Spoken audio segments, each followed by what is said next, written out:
Hey, hey. Welcome to the home of the bitter bitches. I'm glad y'all showed up.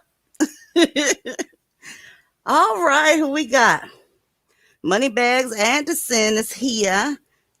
Nigerian Natural, Bridge Burner, always up in here. S. Melanie, J. Mrs. Holland, Lord, Goddess, never miss a beat. Miss Hurricane, Pink Vanilla Kiss. That's sexy. I like that. Let's see. Hera Gleason's here. I already said S. Melanie. Tammy F in the building. Y'all, listen, I love y'all. Nisha's here. Melissa Kano's here. Cosmic Chic is here. D is here. Mother Chrome is here. Lady Armand. Listen, I love y'all. Y'all always showing up for me. How's the sound, y'all? Am I good? Press 1. Press 2 for no. Y'all, I'm here to drag. I'm here to drag. I don't know if y'all saw that Facebook post where that lady, I forget her name, I'm so sorry, but her and her kids got shot by her Dusty. And y'all, that messed me up. Between that and my inbox with mammies, I'm like, listen, I'm going to take a couple days off. So I didn't really do much this weekend on the Facebook page, on YouTube, nowhere. Because it was just a clusterfuck of BS. And it just got to me for a second. I have to admit it. Rosie Q, that's her name. That was disgusting. I don't care if she was ugly, but that was she had a beautiful set of eyes. And her kids were gorgeous. Okay? The reason I came in here is because I subscribed to a lot of mammies this weekend. First of all, mammies, remember what I said last week about last Monday. Don't get your ass up slamming that car door tomorrow. Don't do it. Don't do it. Me, I'm trying to sleep, and let your Dusty sleep. Don't slam that fucking car door tomorrow. Anyway, I subscribed to a bunch of mammies, and I was waiting for them to say something about the shooting, about anybody being shot, because all you got to do is go to Black Femicide page, and she got miles and miles of page with nothing but hurt, harm, and danger with Black women's faces and children's faces on it. Nothing. Absolutely nothing. What I saw was jealousy for them dating white women. What I saw was, please get it together, brothers. What I saw was, hey, I know the white man holding you down. They didn't mention anything about those babies or that girl, Rosie Q. R.I.P. sis. Now that I said that, let me tell you, since mammies won't tell you who the violent MFers are, it's your sons. As a matter of fact, the youngest school shooter in U.S. history is your son. I'm going to share my screen with you so I can show you their sons, since they won't talk about their sons. I'm going to talk about your goddamn son. So tune in. Share screen. Okay. Let's go to Chrome tab. Let me wait for that to pop up. Oh, filthy asses. Oh, this is something else I'm going to share with y'all tonight. Let me stop this one real quick. God damn. I mean, I'm covered in dust, y'all. Jesus effing. Share screen.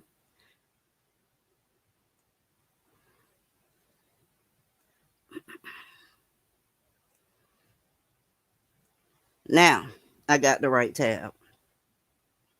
Y'all listen to this bullshit. This happened in the year 2000, February 29th. And they're not going to say the little boy's name, but I'm going to say it. His name is Dedrick Owens. Let's go. First tonight, he was 6 years old when he shot his first grade classmate, Kayla Rowland, at their school near Flint. At the time, he was the youngest known killer in the U.S.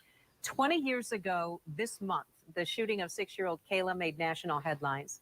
It added to the outcry for gun control and school safety that had started the year before with the massacre at Columbine High School.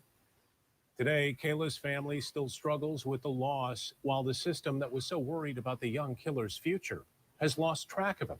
Target 8 investigator Ken Kolker and producer Carter Gent worked months on our special report, The Youngest Killers. Here's Ken. Brian and Sue were not naming him because he was just 6 at the time, was never. His name is Dedrick Owens. I'm naming him. Charged, and because he's been the target of online threats. He's 26 years old now and still living in the Flint area. Kayla's brother and sister are speaking publicly for the first time. They want him to know they forgive him.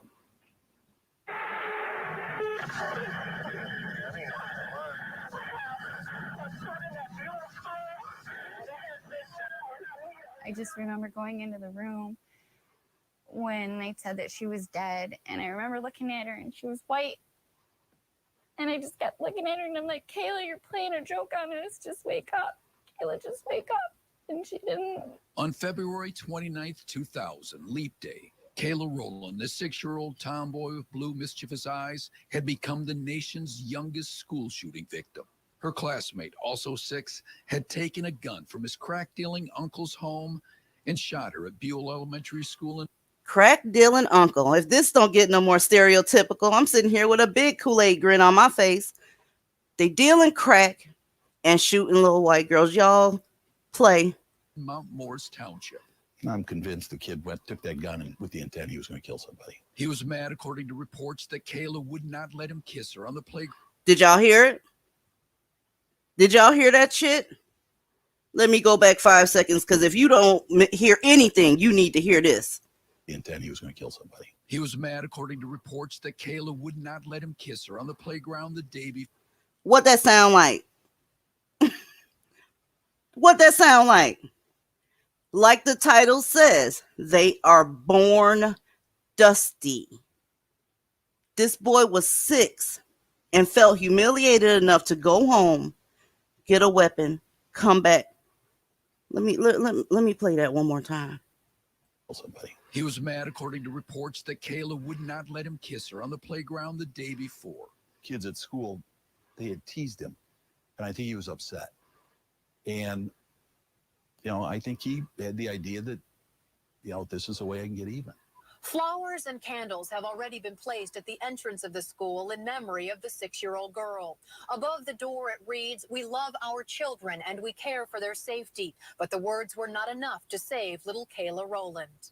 Kayla became the face of a national outcry for school safety and gun control. The young victim's mom, Veronica McQueen, turned grief into a cause, meeting with President Bill Clinton and speaking about gun control at a Million Moms March in Washington, D.C.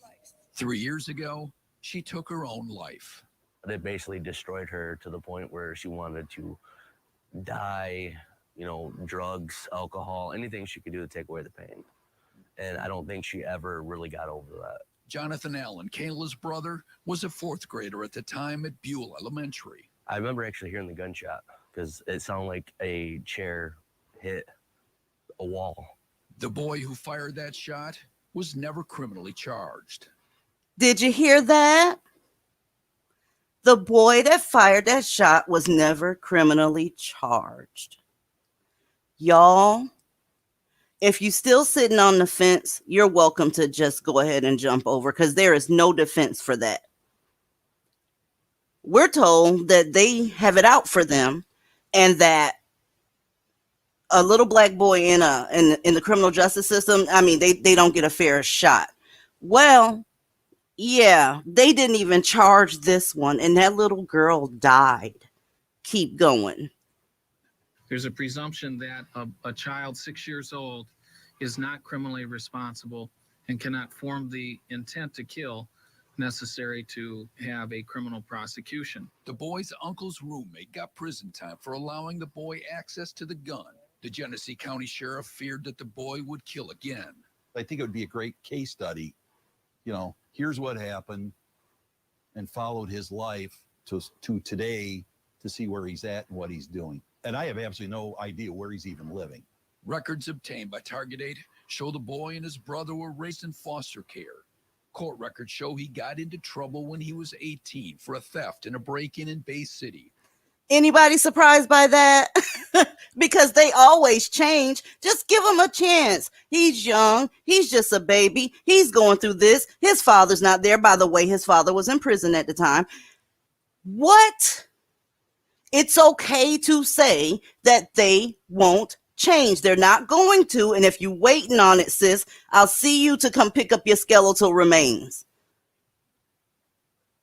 But nothing in the 8 years since. He was last living with his mom near Flint. While Kayla's mom was able to forgive, her dad, Ricky Rowland, is not. I figure one day he's gonna, the guy upstairs is gonna give him what he deserves. Yeah. And I'll never forgive the guy. That won't happen. This is the only picture I have of my sister. But Kayla's sister and brother say they've learned to forgive after learning about the shooter's childhood. And now all I can say is that I forgive him, and I really hope he's doing something with his life. And I really hope he's doing something to better himself. And I hope he's not letting this make his character. Like, I don't want what he did to define who he is. Target 8 found Kayla Sh00ter living with his mom in the Flint area. He has a job and a young son. At first, he agreed to an interview, but he later declined. We have the entire Kayla Rowland story and the rest of our digital documentary on our website, woodtv.com. Y'all, whose fault is this? Who in the chat room gonna take responsibility for this? Because God knows it's not his fault, and it's not his mama's fault, and the damn sure ain't his daddy's fault because he was in jail. Maybe it's our fault. No, maybe it's Kayla's fault because she didn't want to kiss him. Whose fault is this, y'all? This boy was 6 years old. And let me tell you something. He did premeditated murder at 6. Premeditated. Let me quit sharing the screen. So for you mammies that sat up all weekend and was talking about folk getting pepper sprayed and not getting this job, or the police treating them like this, the police treating them like that, and the only reason anybody says anything wrong to you is because you're black, and just bitching, whining, and moaning. Why didn't any of you, when you like to pull up George Stinney and all these other old cases, why don't you talk about this type of shit? And if you can't talk about this type of shit, why can't you give honor to people that suffered at the hands of your beloved Dusties? Just wanted to know. Okay. Last but certainly not least, that was a disgusting story, by the way. But I wanted to also talk to y'all about how scholarly Dusties are. Very scholarly. Okay. This is a really, really high GPA, and I don't know if anybody in the chat room can beat it. I really don't. This boy got a 0.13. One of the mods in the chat room went on ahead and shared that with me. And it's embarrassing. Now, let me ask y'all this. Who do you think his mother blamed for that?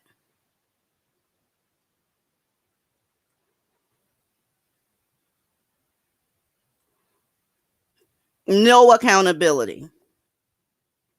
Zero accountability.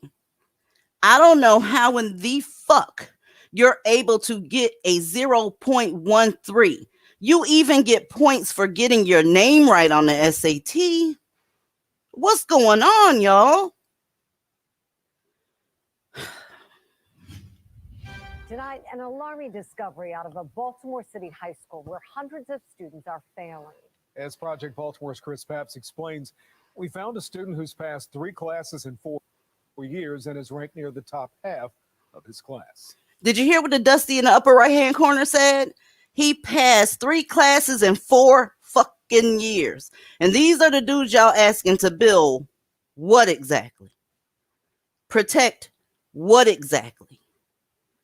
Defend what exactly? Provide what exactly?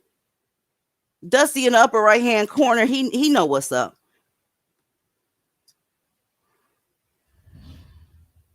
We're not letting none of this get the best of us. All right? Be strong, son.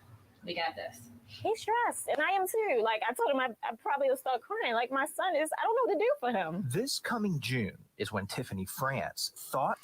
Y'all, they filming him in front of his Xbox. This weekend, did y'all see any black women crying about their daughters? Because I saw several women that were murdered over the weekend, and I haven't seen any mothers crying about that.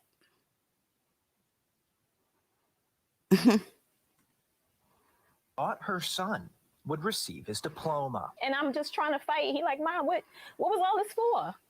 What did I do this for? Like, don't he get a chance? Do he get a chance? Don't he get a chance? Ain't y'all gonna help my baby? Y'all, she triggers me, so please bear with me. Don't my son get a chance to fuck your daughter life up? Won't you just give him an honorary diploma? I mean, ain't he cute, y'all? Give him a chance, y'all. 0.13, that ain't bad. And y'all, let me tell you something. He's doing better than 58 other students in that school. I shit you not. But after 4 years of high school, this mom just learned her 17-year-old has to start over. He's been moved back to 9th grade. Why would he do 3 more years in school? He didn't fail. The school failed him. The school. Y'all triggered. He ain't do nothing wrong. The school did. Clifford the big red dog did it. Dora the Explorer did it.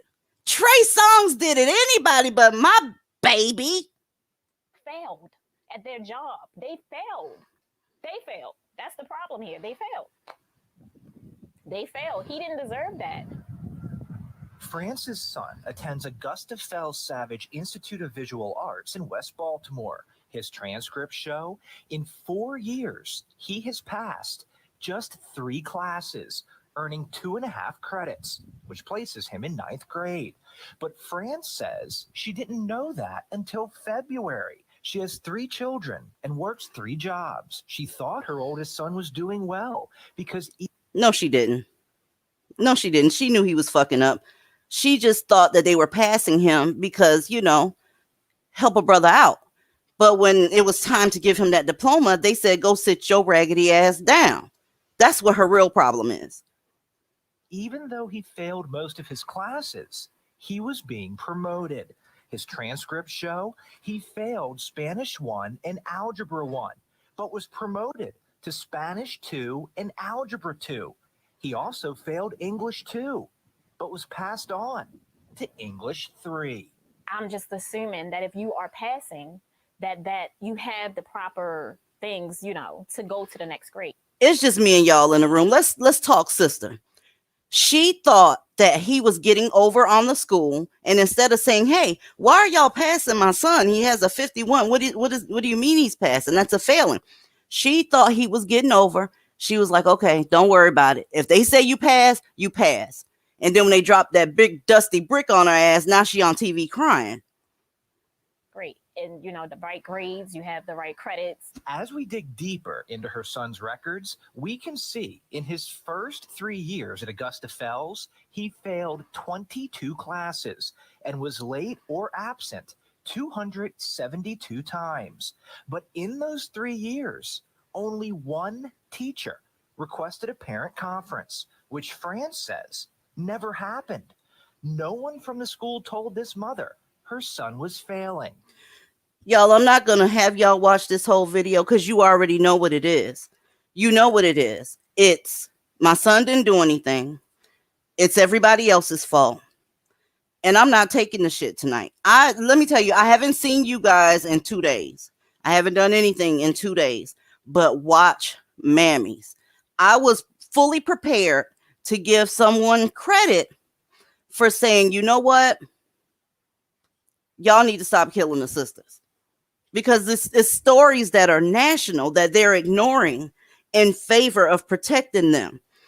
I bet you $100 to a bucket of shit this boy is going to get out of her house when it's finally time, and he's going to hurt someone's daughter. Do you understand what I'm saying to you? This is dangerous as hell. And I am sick as hell of everybody acting like this ain't happening. Y'all, I'm done sharing. If anybody want to come up, I'm going to drop the link. I would say I'm speechless, but I'm not. I'm going to say the stuff I want to say will get my ass yanked from up here. It'll get me yanked from up here. Let me head to the chat. Sorry, y'all. Miss Britt says she failed gym classes. Girl, it wasn't nothing like what he got going on. Tammy says he will be beaten on women. Yes, he will. And that's what's scaring me.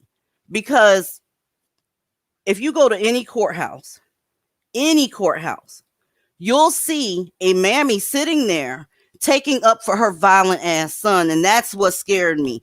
I took his name down because I found out what his name is. And I'm going to be following until I'm able to share a mugshot with y'all of this idiot. Because I know what's going to happen. Welcome to the show, LK. Hey, y'all. I wanted to come on real quick. And, I used to work in education. Let me tell y'all, we can barely tell these kids no. They bend over backwards and beyond and above for these parents. They do. My sister is a teacher, and you can barely even tell them, hey, your son isn't doing his work. It's always the teacher's fault because she didn't explain that he has to do it. It's not optional, dumbass. Like, you can't even say no. You have to suggest things. Like, I suggest not throwing a desk at my head. I suggest, not beating up your classmate. So to hear this, she didn't care. After 80 days, they start sending people to the house. They start sending attendance teachers. They start calling. She just did not care. Talking about this, talking about, oh, the Can I school just failed say, my baby. that whole video was a crock of bullshit? Which Like one? Hot the buttery one bullshit. about the mother. Because I can tell you right now, first of all, I don't know what kind of school system they have, but like you were saying, after a couple of days when your kid's not there, they send the cops. Like you can go to That was in jail. Baltimore. That was in You Baltimore. So the majority of those kids are raggedy. Yes, I said it because their parents are raggedy as hell. Their parents are raggedy. How do you? They have. I don't know if they're on trimesters or semesters, but every semester there's going to be a student teacher conference. Yep, it's 4 semesters, and they split it in half depending on the school system. There's always some opportunity to talk to The teachers teacher. at Oh Lord. The teachers are always available because from what I understand, if they're not available, that goes against their what do you call it? It's escaping my mind. their contracts. You have to be Right. available. Certain schools even have apps and websites where the teachers are always available. Like I remember, I I worked in education, and the teacher I was under, she used to get calls up to 11 o'clock at night, midnight, about parents asking her, "How do I do this? My kid's gonna be sick tomorrow, so I'm telling you now," or "I want you to do this for my kid tomorrow." So the fact Girl, that she's getting her little raggedy ass on the news and saying, "My son was failed, the school failed my son." No, you failed your son. You failed your son. Because you probably didn't pay attention to all the attendance let me teachers tell you coming to your something. house. My sister got 4 people that told her that they can't do such and such and so because their grandparents died of COVID. And I shit you not, the following week we saw a grandmother in Kroger. I'm like, you got to be kidding me. They don't want to. She was shopping real good to have just died of COVID. They don't She was care. hungry too. God damn it. They don't care. They want to be socially promoted. They're like, oh, well, they're just going to promote him with the rest of his classmates that are doing work because they don't want him to be, older than the rest of the kids. They just going to promote him along. No, your son has to do work. You get points for showing up and spelling your name right. Like, you can't Period. show up and spelling your name right. That's too hard for your Dusty. Well, they were socially promoting him, and she was like, well, don't say nothing. But then I'm suspecting that some sort of law changed it where they couldn't get him out of there and he had to start over. And now she wants to cry foul. 51 has been failing ever since school was a thing. So she was trying to get over on that school because her son. And how are your other kids doing? She didn't even mention them, and I can guarantee you her other kids are They girls. just in the same boat. I guarantee you that. But the thing is, they also said, because I saw that story, he was absent for literally most of the year. And like somebody else said, they called the cops on 200 that. absences. That's First literally you showing up, once every couple months? Like, what is that? Like after 80 days, they start calling attendance. They start calling your house. They send attendance teachers. Then they start calling the cops.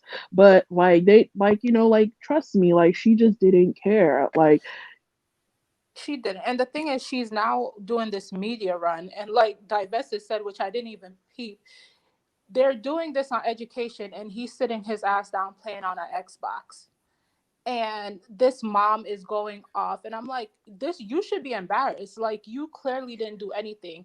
Like I said, I know the school system, how it works. Like, they don't just sit there and watch you fail. Like, teachers are constantly having conferences. I know that's the issue with teachers trying to get like parents to come in. They won't come in when it's something pertaining to grades, but let their kid get into a fight or the teacher yell at them. Those parents are running up to the building to check the teacher. Tell the real yes, truth. oh yes, Tell the they real will come truth. up. They come up there also for those meetings so they can make sure their child gets Social Security benefits. I've Yes, seen that's that too. literally the only They thing. are That's all they on do. time and dressed for that fucking meeting. Isn't it? It's so wild. And I'm just like, lady, you should be embarrassed. This is saying a lot about your parenting more than anything. Like, That boy did not show up. And when he did show up, like, he basically just existed there. He offered nothing. Like, how do you fail to that capacity? Like, How do you he fail said, gym?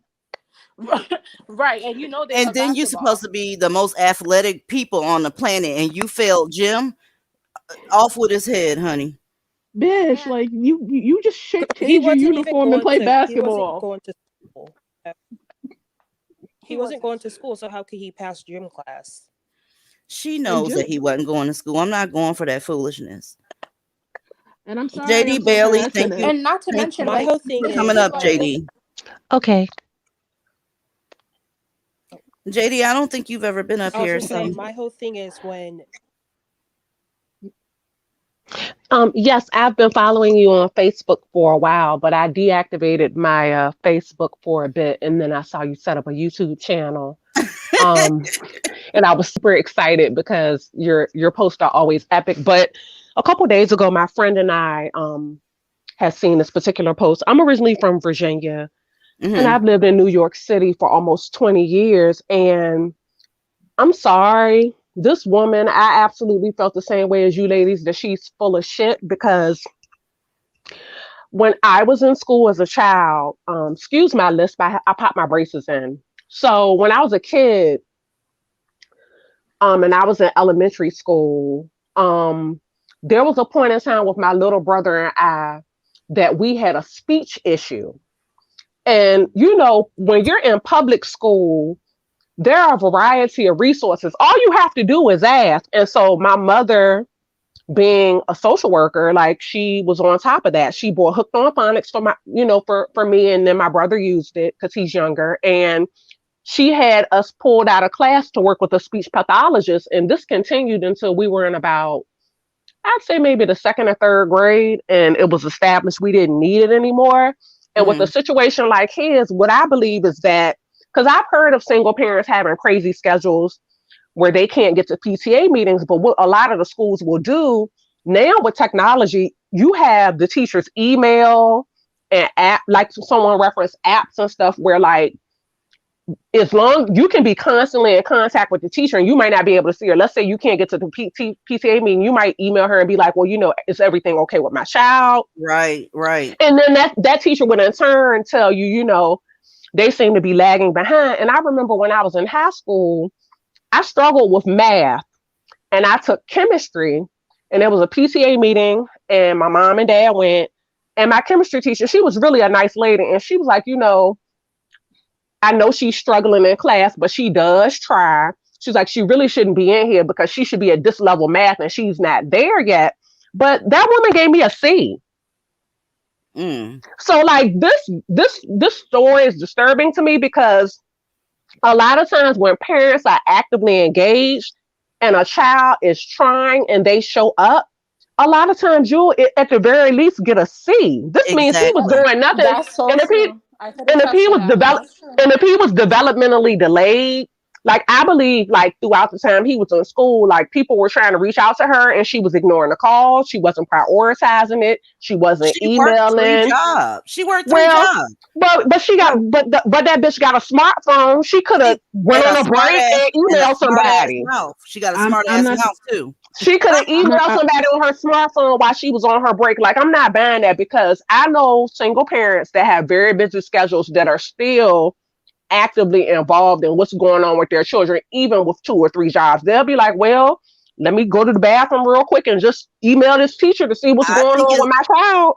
I think My it's fam- established that she's full of shit. It's definitely established that she's She full of is. shit. She's very hot much full of buttery shit. bullshit. And if that boy was it established that he's the oldest of the 3? He better be. He's 17. Let me tell you something. If he's that bad and he's the oldest, can you imagine the demon spawn the other 2 are, especially if they're boys? Oh my God. Oh Lord. And if it's a little girl in that mix of that 3, I feel sorry for that little girl, because you best believe she is riding that little girl to death and probably treating her like shit. You know it. You know it. That girl I bet you that girl probably does better than anyone else, because she just can't get away with nothing.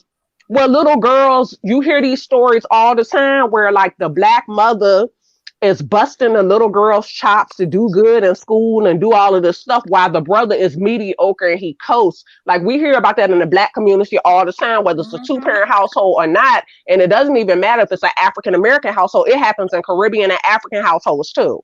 So like justice nationwide. it is. It's just a global African diasporic thing. Hell yeah. Common denominator is Definitely. Black. Yep. And let me tell you, I was like, the common denominator is like being Black at this point. Like it's just wild to me because it's true. Like teachers, they will go out of their way. So I know that mom, like my ex, he's a principal and he doesn't mind going in. He didn't mind going into work at 5 o'clock in the morning or staying as late as 7 o'clock to speak with parents. But it's just getting the parents in, like, and that's literally the hardest part. That really teachers really get the bad end of the stick on both ends. They get shit from parents and then they get shit from the administration. And sometimes it's the kids. Sometimes it's the kids, but not always, because I was friends with a girl that worked at a charter school. And she told me the main reason she quit, she said the kids weren't the problem. She said the administration was, because the investors who invested in the charter school, they wanted a certain rate of success. And she was like, they just were really aggressive with like riding her about like how she was teaching the kids. And she said it just got to be too much because she said the kids weren't the problem. It was the administration. I just really think teachers are underpaid and they're always disrespected. I remember when my best friend was teaching, and this is a piece of demon spawn. I'm sure he's locked up somewhere. So they had a strict policy about not having your cell phone out in class. Let me say something real quick, y'all. Marcus. Isn't that such a trashy ass name for don't he just sound broke? Marcus. Sounds like child support, STDs, broken. I mean, just sounds like he got streaks in his drawers. And he's his mom's favorite. Marcus, I'm gonna have my mods go ahead and escort you to the door, and hopefully once you get there, there's a police officer on the other side. Hands up, don't shoot, please and thank you. His last name is Robson. Rob. Man, listen. Sorry about that. Keep on, y'all. That's okay. But yeah, what I wanted to share about my best friend, when she actually was teaching, they had a strict not having your cell phones out in class, and at that time she was teaching high school. And she said that it was this Black boy. She said she told him, I think 3 different times to put his phone away. She said she took it from him. He called her a bitch. She kicked him out of class. Do you not know his ashy ass daddy came up to the school, even though he was told that his son disrespected the teacher? Well, I don't see what the problem is, and y'all called me off of work, and I can't. I said, wow, too far from the tree. Wow. No wonder.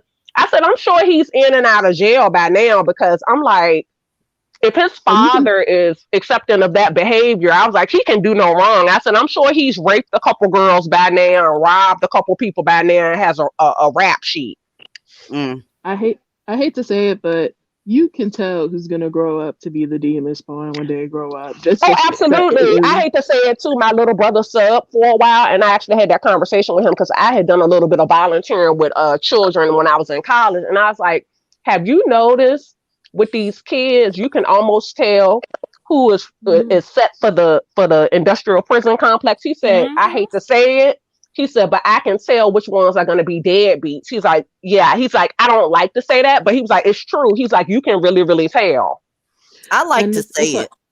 And the thing is I work with kids all across. I work with honors. I work with high schoolers, elementary, honors kids, special ed. Like, a lot. The one thing you can tell is like parental involvement, who cares and who doesn't. A lot of these parents don't want to raise their kids. They lock their kids in the room with an iPad or an Xbox. Excuse you, they're blessings though. Excuse you, because my mom and I joke about that all the time because she's a social worker. She was like, but they're blessings though, but they're blessings. They're blessings though. And then not only are you stuck in class trying to teach the subject matter, you're stuck doing behavioral management. Yes. They're getting That actually trained to do interferes with you teaching. How Which can you takes up most that. teach? of the time. And the thing is like you will get a bad evaluation if a kid acts up in your class when administration is there. Yep. Like And, you will and get you have no control over how children act in an environment, and you don't have a biological tie to them. That is not your problem that they're yeah, wilding out at school. yeah, like I used to work and like teachers would try their very best. We could do everything you can, but if the kid just doesn't feel like acting right and you can't make them act right, you get a bad And evaluation. that's You get messed in a up you because get that's messed up. That's messed up because it's like when you have a job, you can't make people work. You know what I'm saying? You can't make people, and even with children, you can't make them do anything they don't want to do. Like, it's ridiculous. Welcome to the show, Thugger Thugger. Hey everybody, how y'all doing? Awesome sauce. How Good, are you? and you? I'm good. I can't complain. I'm finally able to hop on the show now. I've been seeing you and missing you for a little bit, but I'm here now. I'm so glad you're here, god damn it. What you got to add, babe? I was literally just talking to my cousin about this shit. I was talking to her about like for your Black History Month stuff. I was like casually dropping some dimes on her. Because like when you're honest and when you're very direct, you're angry, right?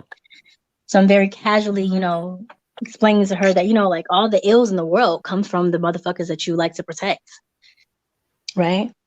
I was explaining to her about explaining to her about like fingerprints and shit, and I was explaining to her about all this fucking shit, whatever. It's like, I've never heard that before. I was like, no fucking shit. If they don't preach it from the pulpit, y'all not gonna hear it. Y'all don't like to read anything. You don't like to expand your horizon. Everything is we're like fucking victims to everything. We're sister soldiers too, but we're victims too, right? Yeah, everybody's a victim. Everybody, make sure y'all feel sorry for yourself before you leave here, and blame somebody for some other shit instead of divesting. Just make sure everybody knows that you trying to look for that unicorn. I'm showing you that even the 6-year-olds ain't unicorns, baby. Cut the shit out. Hey, but she's a teacher, and she was telling me about how her little boys be acting, and I'm like, yo, just like you'll kick them little shits. Like they're not getting disciplined at home because they're the prince, They're not going to. You gotta coddle them, pretty little princesses, because the cops are gonna get them. I hope so. I really do, because at this point they are literally nuisances and terrorists. I can't even go to somewhere that has one of them in the building and not just watch them, because they get into so much shit and they get away with a lot of it. Did y'all know that only 30% of murders are actually solved? I can't mess around. That number is too low for me. I'm sorry. It's very hard to prove a murder, and you cannot trust a person's eyewitness testimony because our memory changes over time, especially like when we sleep a lot. Our dreams transfuse with our memories, so you can't always rely on eyewitness testimony. Y'all know one of the biggest, they say the most notorious serial killers that ever lived. He's Black. And I think I think there are tons more. His targets would usually be women that were drug addicted and sex workers. And he admitted, he said, I do it because he was like, no one cares about these people. His name is Samuel Little, I believe. Yeah. And I think the amount of women he said he killed, I think it was under exaggerated. I actually think it's triple or quadruple that number. But these are the types of people that these little demon spawns grow up to be. Can we take it back real quick to because I keep forgetting this point, but you remember in the beginning of like quarantine and the online learning, and all the parents were like pissed off because they're like, they didn't sign up to be teachers, and I'm like, at the least, you guys should be helping your kids with homework every evening anyway. So this shouldn't be that much of an issue. I'm like, girl, if you don't stop making sense, school is a babysitting service for these people. Stop making sense. Not for nothing. You don't want to deal with these kids. And then did y'all see half these kids? How they came to class, they're like wrapped up in their sheets while other parents went out and got a whole desk and a little office for their children with laptop. But I couldn't find a printer for like a month. And I'm like, y'all can't even get these kids up and out of bed and at least put them around a dining table. It's too What much school for School is did the them. you school They, to prison do? pipeline, it's too though. much for them. It's too much for them. You I remember they said remember. school is the school to prison pipeline. So why are you begging to go back? Can I interrupt on that one right there? Mm-hmm. Like, so I'm working on my thesis right now, and I'm working on public policy, and that shit opened my eyes so bad. Like, open my eyes. Like, there's no racism in the judicial system at the fuck all. Like, None at this point. these men, they go to jail when they're caught on their fourth or fifth arrest, and the reason why Mm-hmm. they have such long sentences is because they're going to jail for old and new. Right? That's true. They're hardly ever caught for murder. They're hardly ever caught for drugs. No one talks about the sexual molestation that they constantly inflict on our communities, right? And then my professors are all white and they're all European, so they're trying to like mince their words. You know, they're trying not to sound racist, but I'm They're like, trying to bro, keep it so cute. yeah, because they're trying to be politically correct. Because like it's all white people. The only black women are there is me and two other black women. There's like no men in the class, right? So everyone is like cautious with their words, and I'm picking up what they're putting down, and my black ass is like, so you're saying like all black people do this shit, and they're like, well, you know, not black people, people of color, and I'm like, so niggas, that's what you're saying, you know, and they don't want to like acknowledge it, and I'm googling shit, right, and I'm like, it's no school to prison goddamn motherfucking pipeline. There is none. There is none. We have a lot of delinquent and fucking terrible parents, yes, Oh word. but Oh my God. there's no literal pipeline to it. The parents are just not being diligent. The parents are just not watching their kids. And then when their sons get in trouble, they don't address it. They put their sons in sports to let them, you know, let their aggression out. But you don't put them in the fucking reading classes, right? Yeah. And then when your sons graduate, you don't tell them, hey, little shit, go get a trade, go get a job. You let the little fucker stand in the corner that's loitering. I don't know if you guys know that's a goddamn crime. So yes, you're entitled to be fucking stopped by a cop if you're committing a fucking crime in a goddamn corner. And then you want to sit here and say, oh my God, I'm being targeted. Yes, because you're committing a goddamn crime. You're not supposed to be there. Let me And then read they the let you super out. chat real quick. Sapphire Fire, thank you for the super chat. She said, I have teachers in my family. My aunt quit and went into nursing. Oh Lord, Damn. she gonna quit that too. Because I'm gonna tell you something. Hold that thought. These parents are raising devils and dropping them off on teachers and society, and it's everyone else's fault. The most demanding patients are the niggas with no fucking insurance. I swear to you. Okay? They are not gonna, none of that bill is gonna be paid. They want eggs and orange juice. They want to see if you got some pain medicine to give them. What time the doctor coming? You haven't been in here in 30 minutes. What's going on? They are horrendous. When I used to work the floor, my phone stayed ringing and it was always let me watch my mouth. It was always them. Check the chart. No payer information. Zero. In labor and delivery, the worst patients are Oh always my black women. God. Always. They the Always. youngest one too. Nasty attitude, disrespectful.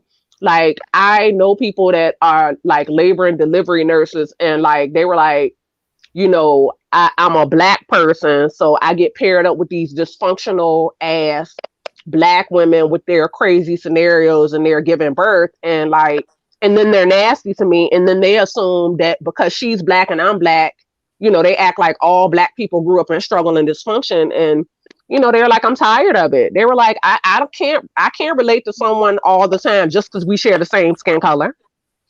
Why do you think they're so nasty though? Well, I know some nurses that are Caribbean, and I know sometimes, you know, people don't like to hear it, but sometimes I think on both ends, well, you know, with black people, there's the hierarchy with Caribbean versus African American versus African. And sometimes I think when people hear that Caribbean accent, it's weird. Like, it turns into that person is trying to take something away from me, or there's all of this like divisiveness that comes about. And I'm like, if someone is coming to you as a nurse because you're a patient in a hospital, you shouldn't have that type of attitude. You actually should be grateful. That person could potentially be an ally that could make it so that you can leave the hospital in one piece and alive, dummy. Hey, let me read this real quick. Thank you, S Melanie 54 for the super chat. She says she's in nursing, and a lot of black male patients are homeless, drug seeking, girl. I know. Okay, and the BBC is a myth. Yes, Lord. The first thing they want to know after you put the IV in, am I getting something for pain? It's like you came here for cough though. You just was coughing and you said that it won't stop. Is it a painful cough? Yeah, if that'll get me girl, don't even get me started. I live in Georgia, okay? I'll just say that. It's a lot of black folk in Georgia, and I could tell you some stories, but I ain't even gonna go there. Go ahead. No, I had a friend that did some nurse. She did some time with her nursing career in Georgia, and she has told me some wild stuff. I could tell y'all some stuff where y'all would gag. Like Georgia, it's something about Georgia, Florida, and Texas. It's like they're alternate universes. I've heard the wildest stuff about those places specifically. And Georgia's a wild place. Like if you're a nurse, I've heard some crazy stuff. Girl, I had to put a Chuck's pad up under one girl because her Dusty kept giving her gonorrhea. And let me tell you, I don't know if y'all know what a Chuck's pad is, but it's that blue pad that kind of soaks up discharge. No. It was that bad. I had to put one up under her. She came in the first time and it was just gonorrhea. It's the blackest any gonorrhea. The next time she came back, her gonorrhea had mutated to gonorrhea 3, is what the doctor said. No. Okay, I'm telling you, I can one up you with that. I can one up you with that medical story. I can one up you actually. I had a nurse tell me this all happened while she was in Georgia. She said a woman came into labor and delivery. Her genital warts were so bad, her vagina looked like cauliflower. See, that's what I'm saying. Then she consistently this person consistently told me that it was very common in Georgia. They would have women come into labor and delivery with 2 and 3 STIs at a time. And then she also told me it happened on multiple occasions. The woman would come in with her man and he would keep disappearing from the room. And they eventually figured out he was running from her room to another woman's room because he got them pregnant around the same time. Oh my God. I'm telling you, like, it's some country fried fuckery with smothered gravy down in Georgia. What is going on right now? What is this? Oh my God. And those STDs, they're mutating, y'all. It's not that stuff from the 70s. It is some new shit that is becoming Yes. Let me read this real quick. Thank you, Son Girl Reloaded. She said, I remember all the black men used to go around saying, don't hate the player, hate the game. I can't stand that. I even heard it in movies. DZ, can you elaborate on the ideology of saying that? By the way, love the channel. I love you back, girl. Yes, we hate the game. We should hate the game. That includes the mammies. So technically they're right. I hate the player and the game. That's what's up. I don't like the game that they play at all. The shit is giving people mutated gonorrhea. That's what the fuck is going on. Anyway. Oh, your favorite veterans? I didn't know you was a nurse. Thank you for the super chat. She says, I'm a nurse. And the women I take care of, are raising these black men who give them multiple STDs. The main one is herpes. Okay. And these babies are born with it. I've never worked labor and delivery per se. Do y'all still put that stuff in them babies' eyes? Put it in the chat. God help me. And Sapphire is back. She said, I had a relative who had, what the hell is going on with this damn chat? I had a relative who also had to tell a woman who gave birth she has HIV. The idiot man gave it to her while she was pregnant. That's attempted murder. I agree. That's attempted murder. And I think in California, they lowered knowingly giving someone a STI to a misdemeanor from a felony, which pissed me the fuck off. Mm-hmm. Oh yeah, Dusty is back. Dusty is back. Where is he? This motherfucker here. I'm not studying him. I'm just finna block him. Go ahead, y'all. I got a dustpan real quick. No worries. I'll get it out of here. I'm still stuck on gonorrhea 3. I'm like, what is going on? I know you like, what the hell happened to gonorrhea 2? But yes, it's like, what's antibiotic. It's Gonorrhea resistance. 1, that's your mama and them gonorrhea. Gonorrhea 3 is who the Generation Y is out here getting. And the thing is like the resistance is only gonna get worse because so many people getting it and taking the antibiotics and not taking them properly, and they get it again. And then that antibiotic don't work, so they got to go on to the next level. And then you get immune to that that's one. what happens with AIDS. Are y'all familiar with Walter Lee Hampton here on YouTube? Yes. Yes. He was saying that you know, he's so big on like, you know, staying healthy, getting tested, and he was saying that that's what happens, and because a lot of stuff he says, they do the same thing in the gay community. He said they don't like wearing condoms. He said that even if they get tested and they're HIV positive, they refuse to take the medication. They don't take it. Why? What sense does that make? Why would you not take the medication? I don't understand, and I don't understand that because the medication is extending your lifespan.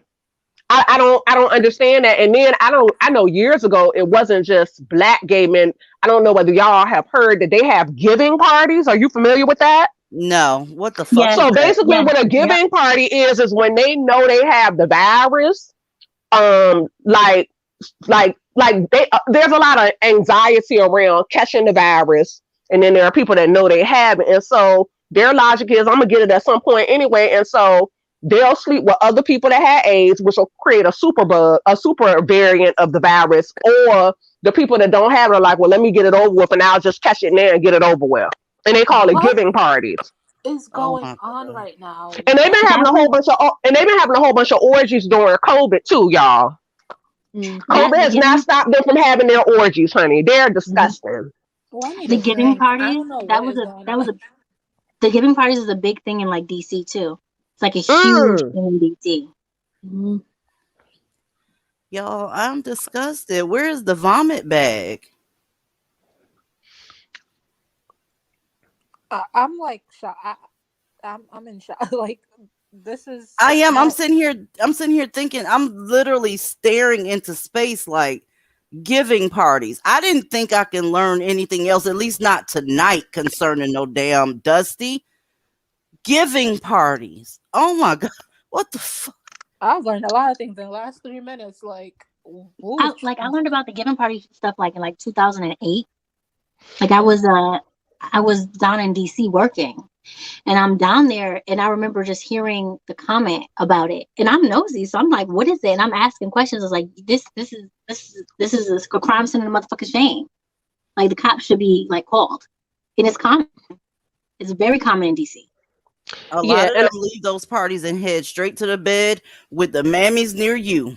Okay? They do, and they give them pelvic inflammatory disease, because I heard that they are saying that more and more women are getting pelvic inflammatory disease, and I assume it's especially behind the Black community because they're sleeping with men and having anal sex with them, and they already have bad hygiene, and that fecal matter is being passed to your vagina.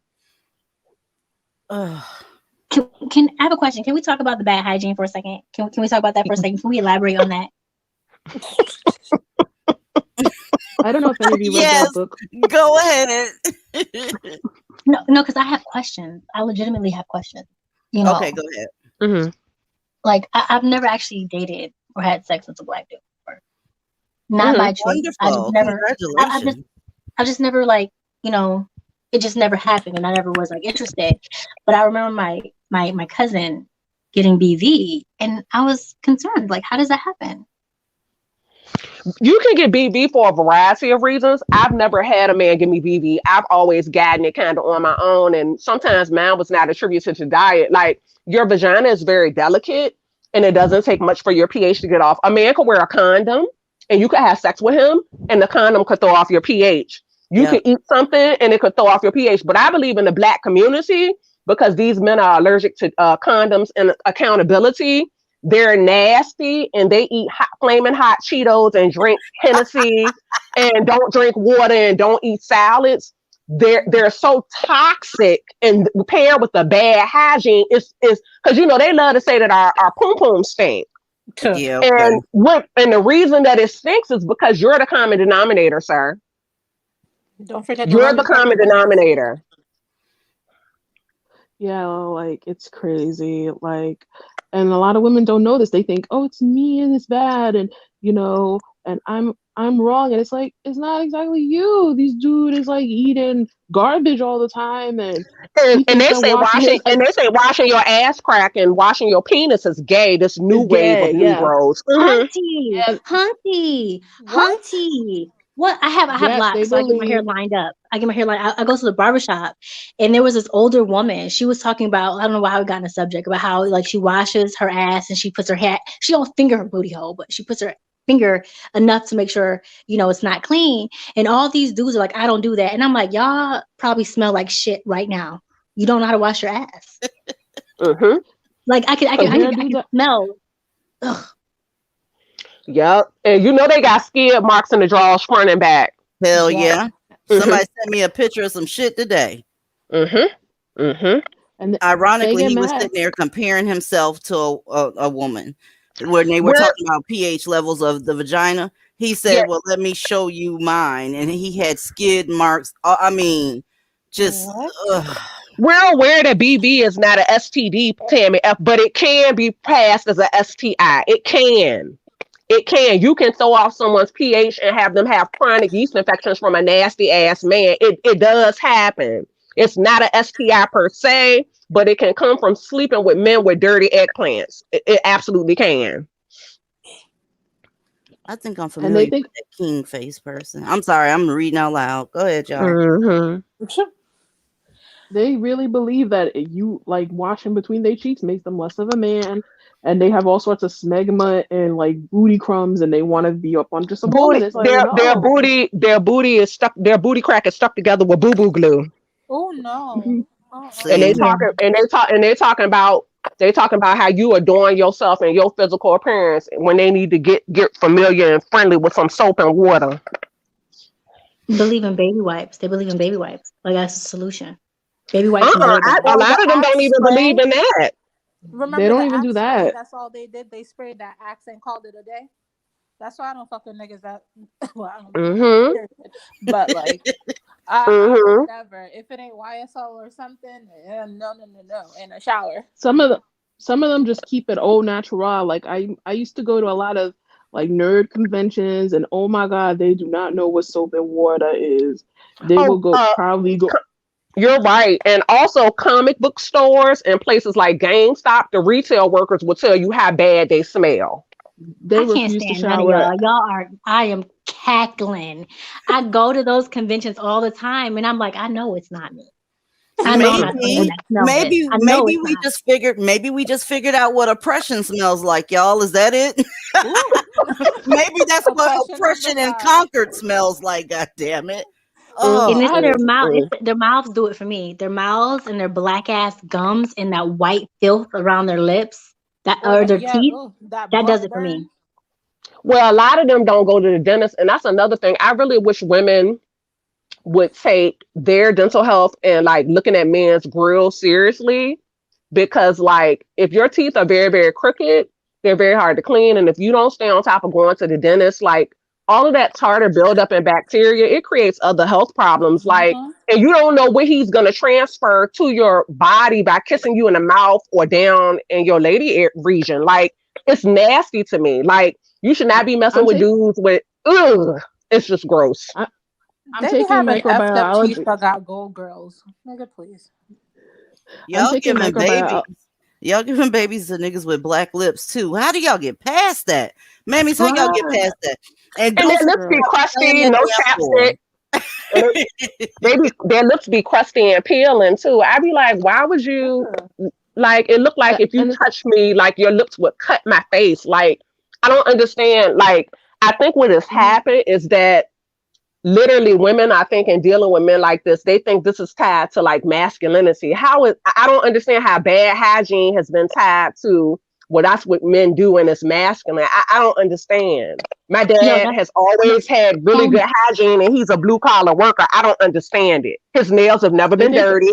He's never been funky. He's always smelled good. He's always taken showers as soon as he's gotten home from work and gotten out of his work clothes. He always smelled nice when he would wear cologne and stuff. Like, I don't understand the shift that has happened over time, that somehow basic hygiene and grooming is now gay. I don't understand what happened. But the thing is, but they are the gayest men on the planet, so they should be washing their ass the most. Mm-hmm. yo, I, yo. I was yo, saying this shit in 2008 when I started seeing shit, right? Everyone, my friends and my family, they went in on me like, how do you not like your own people? You should be ashamed of yourself. I'm like, but these niggas is gay. Like, can't y'all see this shit? These niggas is gay. I actually agree. I They were agree. I going think a in lot on of them me. are They were going bisexual, in on gay, me. and trans attracted. I agree. Mm-hmm. They were going in on me. And like my thing was like, bro, y'all loving Tyler Perry because he's doing what y'all really want to do. And then a couple years later, when the Vine thing happened and you had these men putting wigs on, they're not making us laugh. They're really living in their truth and they're trying to play it off. But I was a hater though. But now everybody wants to choose to be LGBT, ABCDEFG. Y'all want to be like that, right? They've But been like I that was for a wrong. minute. I was wrong a couple years ago though, right? I was wrong. well, I remember like before my phone decided to be ghetto and cut me off, dusty internet. Anywho, before it did that, I was talking about a book called On the Down Low, and the author got a lot of threats because he was exposing how these men think. Was that the Because he was, JL King guy that was on Oprah? Yeah. I think it might have been him. He was a down low dude, and he was talking about like how it affected his now ex-wife and the kids, and how like he would get dudes and how what these dudes are really thinking about how it's okay for them to do this, and he got a lot of death threats for it. But it taught me like how these men operate and how they feel completely justified in doing this to y'all. Yeah, because they don't call themselves gay. When the CDC does research on them, they have to refer to it, especially in the Black and Latino communities, they have to refer to it as men who sleep with men, because a lot of Black and Latino men, they think if I'm not being penetrated anally, then I'm not gay. So the guy can actually suck their member and he can penetrate them anally, but somehow they're not gay because they don't get penetrated anally. 100%. And they go, That's exactly how they think. 100%. or if they go home to a woman every night, even after they get their back broke, it's okay. They're not gay. Mm-hmm. Mm-hmm. And you know, in the Black communities, people still have the logic, well, he has children or he's married. What does The that have hell to that do got with to your do with sexual anything? orientation? I said, you're not even making sense. A lot You're of gay not making people have sense. kids. What the fuck They does that have to do do. with anything? Because gay people can want children just like straight people want children. Mm-hmm. And then you also have to understand too, a lot of these gay men are having these kids and getting married to cover up. They're trying to use it as a front for what they're really doing. Mm-hmm. Mm-hmm. Yeah, they call that being a beard, because I believe that Ethiopian girl that had that baby for Tyler, I believe he broke her off with a lot of cash. They claim they broke up the end of last year. I'm like, Who? So Tyler Perry, they kept saying for years he was with this really pretty Ethiopian model and she had his Girl. baby. And they claim they just broke up last year. I said, no, I said she may not have known it, but she was a beard. All day. Mm-hmm. All day. I think I've only seen her maybe once or twice. She's gorgeous. She is. He just never took her anywhere. He would always show up. I guess Medea is who he really is, to be honest. I was even wondering, did they actually conceive that baby the regular way? Did she do some sort of fertility treatment or a surrogate or something? Because like I can't see him actually wanting to lay down with a woman and sleep with them. He's too effeminate at this point and out there with his sexuality. No, check me out. Hear this out. He probably does want to sleep with women. He probably does want to dominate women. He probably wants to have sex with them very, very rough, very aggressively to show them that he is the biggest bitch in this bed right now. So he probably does like having sex with women. Good night. I can't with y'all. I hate y'all so much. He's like the biggest bitch though. I'm done. For all we know, she probably pegged him. Probably. You never know. You never He is know. too big for There that. are a lot of women that are perfectly fine with that dynamic in the bedroom. Y'all, they just transforming in order to be able to continue to sleep with black men, because there's no way that you want to share this dude. No way you want to peg him and all. Really, you just changing yourself so that you don't, Well, the new thing that they say is that if you won't sleep with a man that's bisexual or queer, is that you're biphobic. That's how they're Okay. gaslighting black women now. I said, okay, Well, I'll call be me that. Goodbye. biphobic. Call me Yeah, I'm biphobic. Call me biphobic. Goodbye. xenophobic. That new Call me all narrative. that shit. I'm Or phobic as if you, fuck. hmm Yeah, it's or if you crazy. know, like, you know how many people are like, oh, you're biphobic. If you like a guy and you don't, and you break up with him because he's bi, would you break up with somebody who's broke or has kids? Yes, you low Yeah. standard having bitch. Yep. The fuck you Even mean? even gay people will tell you, like, I don't, I'm a man that likes men. I'm not gonna date someone that's a trans man or a trans woman. Like, that is merely preference. And I'm not gonna be gaslit for my preference. I'm not gonna be with a bi man. I'm not gonna be with a trans man. I want a heterosexual man. Like, that is a preference. The only people Like, nowadays that are allowed to have preferences are gay people. They're the hmm only ones that can have preferences. If you are heterosexual, you cannot have a preference. God damn it, as a woman, you cannot have any preferences at all. And Especially did, a like, and bi. did y'all hear the newest thing? Because it's always some fuckery with the T part of that community as it relates to the trans women. Hmm. They don't want to call breast milk anymore. They want to call it man milk. And they have a problem with you saying pregnancy and stuff tied to periods and menopause and Yep. stuff. They want to You, change you, that you, yeah. too. you, so you got the Highly game ridiculous. entirely fucked up. You got the game entirely fucked up because a lot of this gay shit is trying to purposely erase women. They're Oh, I know. purposely dumb for that shit. You got the game Well, fucked up with breast milk. it's it's Nobody pa- else can it's produce pa- that. it's patriarchy remix and lipstick, heels, and a dress. That's all it Mm-hmm. is. They really sat And up not here for, talking about some, let's call it chest milk. Like, Yeah, bitch, chest what? milk. Chest milk. or Because don't my call, girlfriend screenshotted it and she sent me this text message. I was like, "Are you kidding me?" Everybody is co-signing this shit too. The Well, the Democrats, problem the and the Republicans, the everybody's problem co-signing is, it. but the problem is that if you say anything, so many people threaten your life and come for you. I'm not going to publicly say that with my face visible and put my life at risk. You notice nobody up here has their face showing because you're not allowed to have your own mind when you deal Mm-mm, with people. You're not mm-mm. allowed to. You're just Cause, not.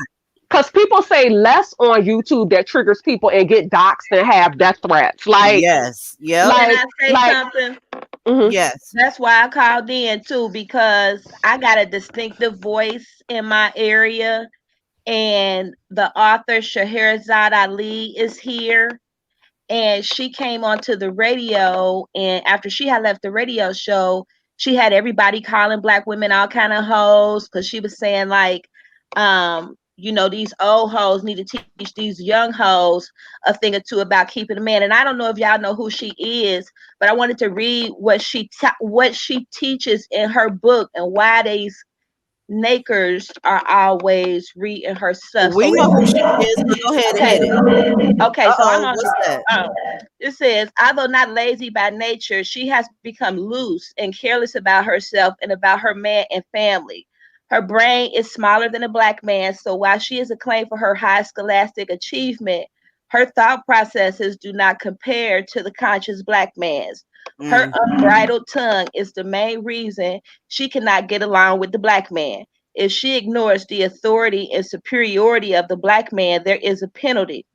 When she crosses this line and becomes viciously insulting, it is time for the black man to soundly slap her in the mouth. Okay.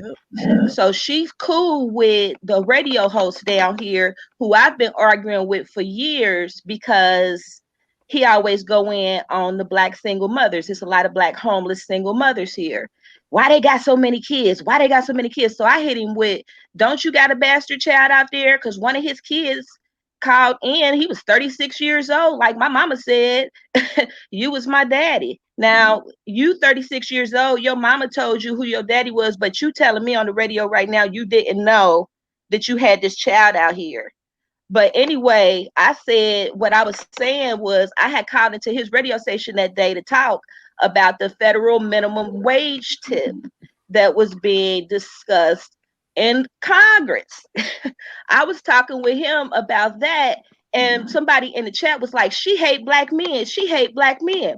And when I tell you these fools came out of the woodworks with threats and telling me how crazy I was and how do you hate black men? I said, well, no, I hate y'all in the way that y'all hate black women.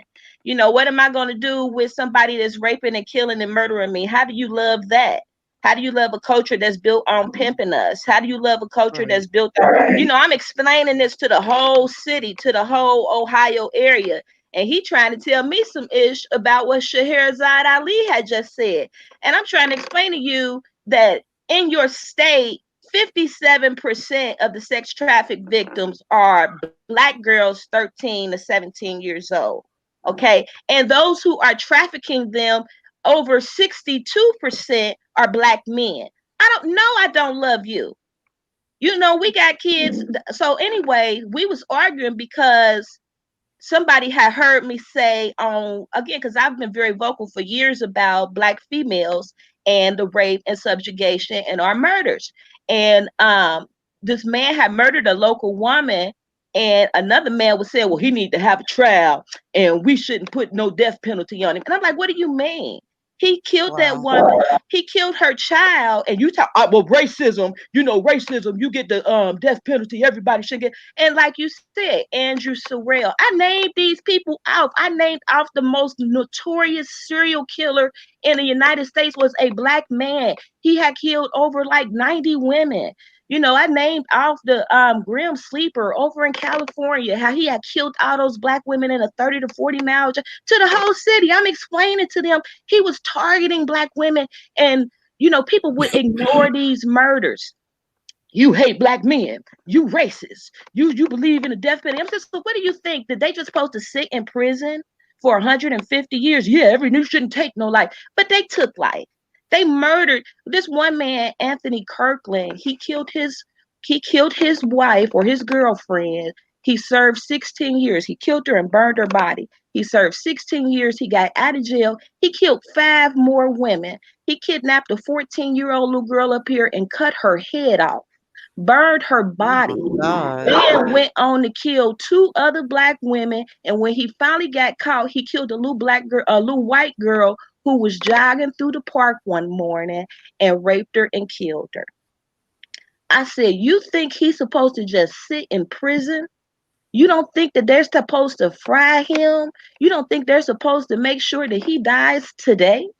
Why am I, as a taxpayer, being forced to take care of this murderer, this rapist, who is going to sit up in prison and think about all of his crimes? Probably plotting a way to get out and do more. And some liberal idiot is going to be sitting up appealing, and then you got like you said, Anthony Sorrell, he in Cleveland, he had so many dead black women bodies in his house. I'm explaining this to these people. He had so many dead black women body in his house and around his yard. His neighborhood stunk. His neighborhood, they tried to blame it on the meat packing factory over there in Cleveland. But it's so many serial killers and that thrived off of that because they saw him successful with it. It encouraged other serial killers to pop up in the area. And now it's a thing to kill black women. And I'm like, you think you're just supposed to go to jail, and we out here begging for a federal minimum wage increase to pay for taxes for you to go to jail, have sex with each other, beat each other, and fantasize about doing that to me and my daughters when you get out. She hate black women. She hate black men. She a traitor to her race. She a traitor to her race. Scheherazade Ali. Scheherazade Ali. So I'm gonna read one last thing about what Scheherazade Ali said, because he was saying, "Stay off your back. Stop having kids." Because I be saying, the city is not providing housing for all these women and their children. And don't you have a bastard child out here? Because that's what you are when it just means you're a child of an unwed parent. So she said almost every woman shares her man with another woman. I'm just open about it. I don't live a lie. White men have always been bigamists. The ones who weren't had a mistress set up in an apartment somewhere. And black men in Africa always had more than one wife. This is what she tells a newspaper and What? Donnie. So when you wonder, what type of mammies are encouraging these men to sit and play Xbox all day and eat cereal, to molest their little brothers and sisters, or to go rob their grandma while she sleep, or to wind up killing you while you getting ready for work one morning. It's because of women like this, women who look the other way while they knowing their niece being molested because she was fast at 6. I've been speaking about this in my city for years, and you will be in. I keep a gun. I'm not tripping, but please know that the attack is on. Like, they are angry. You should have seen the comments and what popped up. And everybody saying, I can't believe she's saying all that. How are you mad at me that I'm saying kill? How quick did you forget about Cupcake? How quick did you forget about that 3-year-old little girl that nigga picked up out the park, took and raped and threw her in the daggone trash? They had to look through the trash for months to, how quick, and he don't deserve the death penalty? You're telling me he's still sitting in jail? I'm done. Wow, you said a word and a half.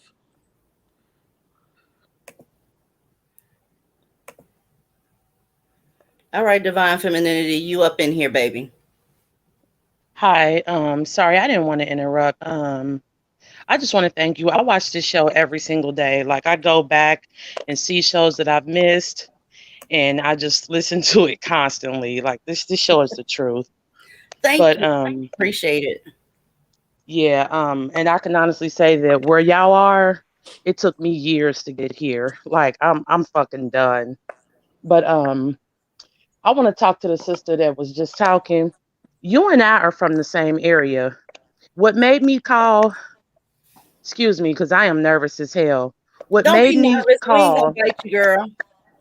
what made me call is when you brought up Anthony Kirkland's scumbag, sorry piece of shit ass. I know exactly who you talking about, sister. And do you know when he killed what was her name? Carlisa Crawford. You notice they didn't get Anthony until he killed Esme Kinney. Baby. That baby was 14 years old, and they blamed the little black girl. And you know what? I lived up the street. I lived up the street, and you know that son of a bitch barbecued that baby's head on the fucking grill, and my some God. old ass fucking naker gonna get on the fucking news talking about I know I heard somebody was I smelled like somebody was barbecuing. Bitch, that was a black baby head on the fucking grill, bitch. You don't know the difference between a human flesh grilling versus a hamburger. Oh God, I cannot believe. I think about Cassandra Crawford all the time. Oh, and another thing, that fast shit, calling our babies fast and shit. You know, when that happened to her, now my ex, he doesn't know her, but you have like a distant cousin, like this is your cousin, but you're not involved, with them. Or when I told him, because we were watching Anthony Kirkland's trial. And my ex, that fat motherfucker, gonna be like, baby, I mean, you gotta keep it real. She was kind of fast, though. My uncle told me. Oh, shit. I said, motherfucker. Oh my God. Where do you think they get it from? How can a child be fast unless she was exposed to something? He was like, baby, you said it yourself. When you was her age, you used to be running away, baby. That's how she was. She was. I said, let me tell you something, motherfucker. She had breasts, and she was a little tall, but she had. First of all, exactly, because you and I, we know how she looked. First of all, our girls be developing quickly because they be on that bullshit ass milk. Our babies be on Similac, fucking Enfamil, all type of ghetto ass shit that the neighborhood hospital think our babies need. Hell yeah, she got titties. Mass black girls got fucking titties. Yep. Had And these bastards y'all keep voting for, putting them in office because they fucking Democrats, then maybe his sorry ass would have never got out of prison in the first fucking place. And the Democrats about to flood the streets with criminals. We about to have so many people get let out because of reduced Yep. sentences and Talk prison about it. justice reform. And you about to have all of these people who don't know what a Twitter account is and Facebook is, luring people to their death, telling Yep. them that they can buy this and that off of Craigslist, telling some little 12-year-old girl they Yes. love them, tricking them into human trafficking because they ain't gonna Yes. have no work skills. Then you're gonna be finding people all at your car. Hi, baby, how you doing? Da da da da. Women falling for it. Another episode of For My Man. Another episode of Fatal Yep. Attraction. I mean, black women have really got to stand up and wake up to the fact that before any Trump supporter is your issue, you got to deal with this in-house enemy. Keep yourself protected and be for real about the fact that the whole culture is saying you Are the black women, problem.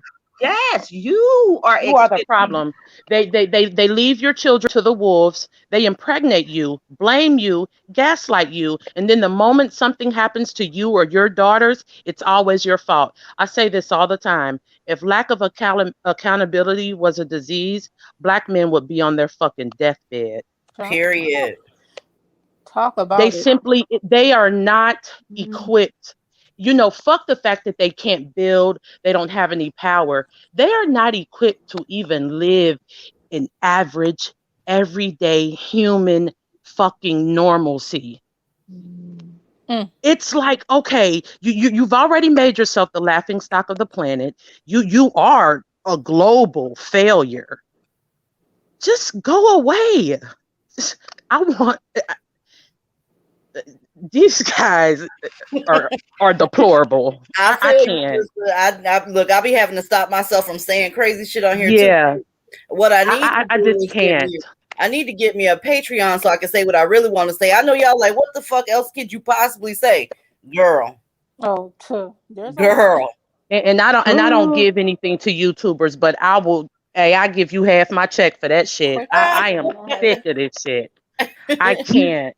You know what kills me though? Like a lot of y'all like be blowing my mind because I didn't realize a lot of this stuff until I like got grown and got on my own, and it was just shocking. I was like, is this what real life is? And then when I would repeat it to other women, they knew exactly what the fuck I was talking about more than what I was talking about, but they would sit here and make it seem like I'm wrong. And I'm like, well, you agreed with me. You said you experienced this. How am I wrong? Why do you keep going back to this shit? Do you like abuse? They do. They I do. mean, sometimes at this point, that's literally all you could say from it. Like, I think I said in the last stream, like, how do you don't need to go through certain things to understand the outcome. Like, I see around me, I know, no shade to single mothers. I know y'all get pressed when people say they don't want to be single mothers, but I don't want to be a single mom, and I definitely don't want to be a single mom to a Dusty. And it's like, I know people that are married and they're like, girl, don't even think about it because they're going through all this bullshit. And I'm just like, but you got divorced and then you literally married the same thing again. Or you had another kid with another Dusty. Like, when Yes, will you black women fucking get learn? black men in the form of different realms of dust. Yep. You They know, you Like, might should. get you why? might get a woman beater Dusty. You might get a unemployed in between jobs Dusty. A let me flip your income tax check Dusty. Um, I lay up with other guys sometimes, but I'm not Yes. gay Dusty. Yes. This bullshit. It's toxic as fuck. That's scary. I'm like, keep that shit away from me. Stay the fuck over there. And honestly, they try to scare you with the whole you're gonna die single and such. That's Honestly, fine with being me. single and by myself is fine with me, dang it. I get a clean house. I don't gotta deal with no Dusty trying to leave dirt all over my house and bringing all sorts of Right. random bitches Not through the putting the house toilet and seat stray down, babies and all kind of stuff. eating all That your sounds kids' like a dream to cereal and me. shit. Girl, that was the first thing them Dusties tried to say was, but do she got a man though? Is she married though? I was like, oh my God, please don't think I would ever want any of you in life to That's their walk with favorite me. comeback.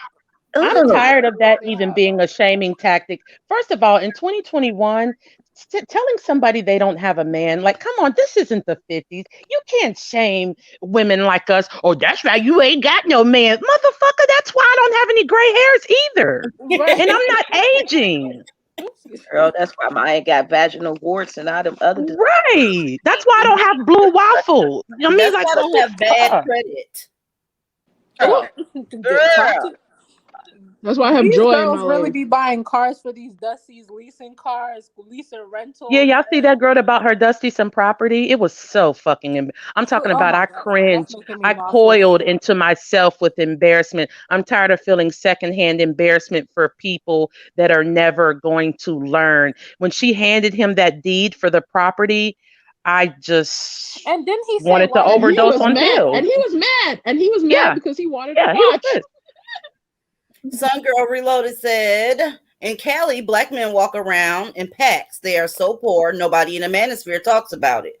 Nobody wants them. Wherever black men live is busted and dangerous, and that's a fact. That is a I go fact. to this gas station before I go to my aunt's house every weekend, and it's the same Dusty. How you doing, Queen? You know what I'm saying? If you got a little few, you got some extra change when you get out of there, you know what I'm saying? Come on, kick a nigga down a little bit. I said, you know what? 2 weeks ago, I fucking told you I don't give men money. What The part of that same and don't fucking call me Queen either, peasant. I still remember You don't have access to the queen, bitch. I still remember an incident when I was walking by the train station and a Dusty was outside the train station begging for change, and all the white people passed him by, and he was like, "Okay, thank you, sir, thank you, ma'am." He saw me, and I'm like, "I don't got no," and he's like, "Oh, give me some change." I'm like, "No," and he's gonna say, "Oh, wait, wait, wait," and starts trying to follow me. I had to run into the bank, y'all, to get away from him. And the second I stepped inside that bank, and that Dusty tried to follow me, the white man came out, and he's like, "What are you doing in here? Get your behind out!" And I bet you he ran with his tail tucked. Yes, he did, and had the nerve to give me a sad look outside the window. Like, Yeah, and I because was why you like, don't want to no. help a brother out? How pathetic. I was trying to prove a point to my cousin. I was like, these men make women crazy. They drive us to drugs, and all they do is beg. When you look around you, 90% of the homeless men that are begging are what? Black. Now, and like 90% of the ones that are cracked out, what are we? Black women. Who drove us to crack? Who drove us to crack? Who sells it as well? Every woman I Come know on. that is on crack. I mean, every woman that I knew that was on crack got on it because of a man. My aunt got on crack because of a man. I mean, this I is was what trying to explain they that shit to do. her. I was trying to explain that shit to her. Like, I was like, bro, it doesn't matter. When you let them in your hemisphere, they will fucking ruin you. They will ruin you. Yeah, they Stay leave the a fuck trail of away. destruction everywhere they go. They leave a And they trail of look, it everywhere they go. and they And look these for are women like to ruin college all the educated time. working women that they just like ruin their lives. And they Oh look for them to yeah. ruin. They look to clip their wings. I told y'all about how the crackheads used to sit outside my college dorm and holler at girls all day. Yeah, It be disgusting. women who have like good careers. I know RNs and LPNs at Mm-hmm. my job who get dropped off in their 2018 Impalas because they baby daddy needed for the day. You know, while she's working, 12 and 16 and 18-hour days, he's dropping her off in her brand new chunky shit. It's like you Because passed Going back to daddy her need house. this car. You know what I'm saying? You passed the NCLEX, He's but you going back to stupid her around house. here. Yeah. Yeah. Because You know what? it's our desire for black men, and that's the thing is we're the most educated. Nobody can ever take this away from us. We're the most ambitious, but we have this sympathy chip where we're like, okay, I know I'm smart. Okay, I know how to make shit happen, and I don't want to leave this piece of shit in a trail of dust. So I'm gonna try to bring him up with me. There's a statistic that says that black women would escape poverty if they just stopped fucking with black men. Hello. Yes. Black Hello. men put women in poverty and they leave them there. No, They are poverty it's creators. I don't know if any of you guys are. Exactly. I don't know if any of you guys are heavily in the church. I was growing up. It's I heavily skipped it's out. beaten into us like dogs. The church beats that into us. That the church beats us into being submissive, being docile, but also making sure you take care of a man. And then the black church specifically tells you that you are a bed wench, you are a race traitor. If you go anywhere else, it is fucking beaten into us, even if we don't go to church. It's beaten And they into said, us. and I've always said it's that also about be the black into. church. it's always beat into us also that the man is the head of the household, whether he makes $500,000 or $5 a year. Fuck And it's that. usually So you, $5. Let me tell you what my motherfucking mother told me. Okay, Oh my Oh God. that Lord. nigga might be the head that is the head of the household, but goddamn it, I'm the fucking neck that turns the head. Don't you ever forget that. Don't you ever fucking forget Period. that. I think a Yeah. lot of us women in here, whether I'm sure all of us have escaped Blackistan thus far, and we have a history of laying up with these ashy ass mites. But I think we all can attest to, if we've been with these guys, wasn't we the ones running shit? Even if they were paying bills, black men don't know how to do anything. And Whether then you say, okay, let's go look for an apartment. He doesn't fill out the application for the apartment. Okay, he's going to give you the application fee because he's fucking selling dope. He might as well. Okay, well, okay, when the rent due, baby? He don't even know when the fucking rent's due. Oh, it's due on the 5th. Oh, I told you it was due on the 5th. Oh, I forgot. Okay, now the fucking rent is late. Like everything that goes on in our household, it's like we make it happen. We are the wheels that are turning the shit. Okay, his weak ass dope money is probably financing it, but without our brains, he's nothing because he doesn't know how to do anything. Think about every nigger that you put out your house. Where did he go? Either to another bitch or to his mammy.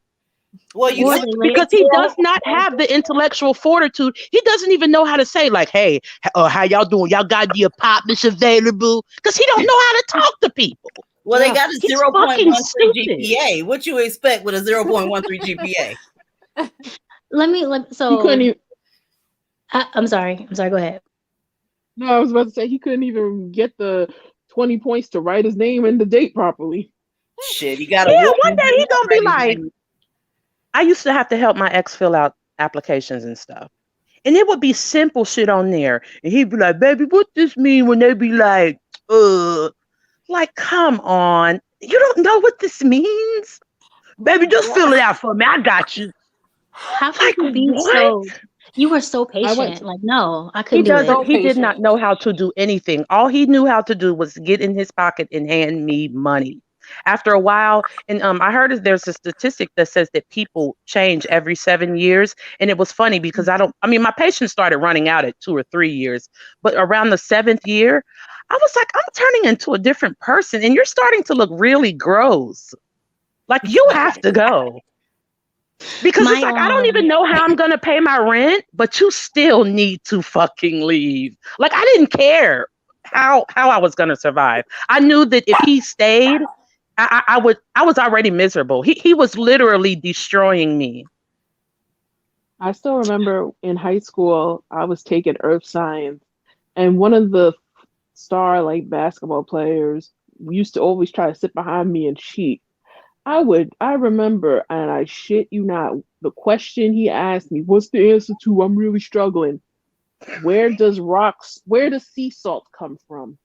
Grass, a rock. Hold on, let me tell you the choices. Grass, a rock, the sea, gypsum. And he's like, I really don't know. And you know what I told his ass? It comes from grass, sweetie. I used to change the answers on the test and let him hand in his test, and then I would go fix my answers and hand my test in, and he'd be confused that I got a 90 and he got a 30. When I first started out, I had a family member that I didn't know that my older sister was like, can you help him out? Right? I don't have patience at all. I don't have patience. If you're standing in if you're 6 feet tall and you're standing in 3 feet of water and you're kneeling and drowning, then you're gonna die. I don't give a fuck. That's between you and goddamn God. Get the fuck away from me. Period. So this is my fake cousin, and I remember I was helping. My sister was asking me to help them get situated, and I took them to the location to get the apartment, and they couldn't fill out the application. And I remember I was so dumbfounded. Like it was like a wave of me. I couldn't understand where I was at right there. I was like, can you not fill out your application? Well, I don't know my social security card. I was like, call your mom and call her to pick you up because I'm done. I'm not, don't call me again. I'm done. Hey, I'm proud of y'all because it took me so long to get like this. See, yeah, y'all ain't been on it. You know what I'm saying? Y'all was to me it seems like most of you was never on this shit. See, like I just broke free like a year or two ago. So it's like I was just I just in my own world, man. I was like in my own world, and then when I got older, a lot of the men that were my age, I'm 32, they weren't like my father or my grandfather. But Mhm. when I was younger, I noticed that my father and my grandfather weren't like a lot of the other men in my family too. I noticed that. I peeped that shit early too. So when I went to college, I was surrounded by a lot of these little boys I felt were like either dumb or really really effeminate, and I was turned off real quick. I remember like I don't do manual labor type things. I just don't like to do it. And I needed to get like I went to IKEA like a dumbass and I had somebody I couldn't put the shit together. And in my dorm, there were men in my dorm. None of them could help me. The guy that I bought weed off of was a white boy, and I asked him to come and do it. He did it he did it so quickly. And I was thinking to myself, like, what are you fucking good for? What are Yes, y'all good for? I can attest to that so many times. I'm talking about there were simple shit, curio cabinets. Just put the TV on the fucking wall. How hard can it be? Use the mount, drill the shit in there, and put it on there. Man, I'm gonna have to call a dolphin. I don't know how to do this. Okay, so now That the bitch dolphin ain't said answering he the wasn't phone. as smart as a dope fiend. Do you understand that? He said he wasn't as smart as a dope fiend. There's that 0.13 again. So guess what? The dolphin doesn't answer. I ended up Googling this little handyman in my area. Guess how old this little white boy was? 17 fucking years old. Do you know Wow. I've been having him come by my house and do this guy is so perfect for I just wish that my daughter was available because I would have been hooked my daughter. I mean, he's so handy. Just imagine a 17-year-old child who is a man's man, who's more of a man than a 42-year-old man. I mean, he came by, he was so professional. I was like, okay. He's like, hey, ma'am, how you doing? What do you need me to do? I just start naming off shit. He was just giving me prices. And then next thing you know, I would go out on the porch and drink some coffee. And next thing you know, he's fucking done. Damn.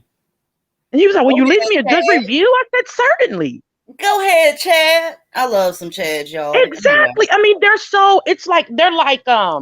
they're just can do kind of guys. It's like they don't have like excuses why they can't do stuff. Like they know how to like if you encounter a problem, they're just like, oh well, I'll take care of it. We'll figure out something for you. Like, Exactly. they never say, damn, I ain't gonna be able to do that. They never say that shit. Ever. It's the I mean, if they Chad, it's the can't do it, goddamn Ever. find Miguel, somebody. it's the Mr. Lings, it's everybody. You go and you ask, and they know this shit too. You go and you ask them for everything, and they're just so accommodating, so willing to help you. You go and ask Yes. Tyrone, he trying to fuck. Ugh. Or Go tell and you ask he gonna call Tyrone. you back and then don't even call back. He just texts and shit. Like, what was If, that if, you if, said if, earlier? if you're not calling you a bitch or a hoe or a slut, you know? Y'all, look at this. Look at what that screen says. She says, and thank you for the super chat, by the way. One of my exes told me that the past was in black and white because that's how the older movies were.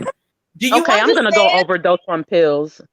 I can't believe. Listen, I'm going to I read that can't. again. One of my exes told me that the past was in black and white because that's how the older movie. I can't, y'all. I can't. It's just, No, you know, I'm sorry. these are your kangs though. This is who you're, Embarrassments. calling black women traitors for. Oh, That's so embarrassing. That's just embarrassing, man.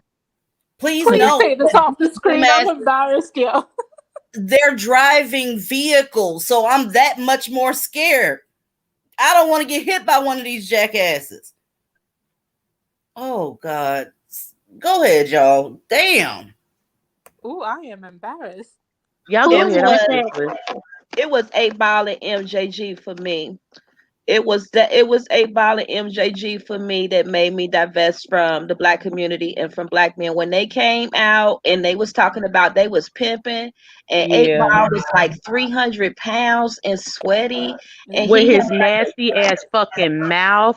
Now, I'm like guilty. I'm a rap connoisseur. I am a hip hop head. I have not grown out of that, so I can't. But he does look gross though. when I was 16 years old, that's when they had came came out, and I love rap music too. And that was when I realized and that's why I said I've been talking for a long time, honey, telling sisters in the high school they is screwing all of y'all. And by the end of the high school year, everybody would be pregnant by the same dude. But when I seen 8 Ball and MJG, Notorious Looking like a shit emoji. and Notorious Big. And Notorious Big said black and ugly as ever. However, I say Coogee down to the Exactly. socks. You know, so because he had on Coogee socks, we were supposed to dismiss his morbid obesity and his dead eye and And his his mouth breathing. If you notice, he's a mouth breather. How are you snoring while you're woke? Like you're wide a fucking woke, and you're snoring like a fucking narcoleptic and shit. Like you have fucking narcolepsy and shit. She Talking about said, you didn't "How kill are you Tupac and shit. snoring and you're And then you woke?" leave. And then you leave your dark skinned baby mama, because Lord knows you only had a baby with her because your ass was broke. And then you start cheating on. Then you go to Faith because now you got a few dollars. And it's so par for the course. Like this happens so much. You know, like I don't need statistics or anything. This experience is the best teacher. This happens. This is too common. I'm sorry. I just so disgusted, like with T.I. and Tiny even. Here you got this lady who looked like a whole scary movie. Like she scares me. Like I mean, don't with her fucking scream mask face. don't Man, turn come on now. off the lights. Y'all not alive. Y'all are not breathing. Y'all a million years ago. I saw that with Ti and Tiny. When I found out that Ti or Tiny was older than Ti, I was like, oh, she has low self-esteem. She And gonna do it's the whatever this fake man tell her to do. intellectualism for me, like his fake ass. And I was It's telling my such children this bullshit. the other day, because I was telling my son, I said Ti only sounds smart to stupid people. I said let's break down each word that he's Yes. saying. You know what I mean? Like 100%. the thing is, people that be like, yeah, he woke this, yeah, that nigga, he the truth. No, you're a little stupid motherfucker stuck in Blackistan. You don't have any sense, and this is why you think he's an intellect. Please, I will walk circles around that little skinny Q-tip looking motherfucker. I can't stand his ass. He's old raping ass piece. Yeah, T.I. can't fuck with me. T.I. got a song with B.O.B.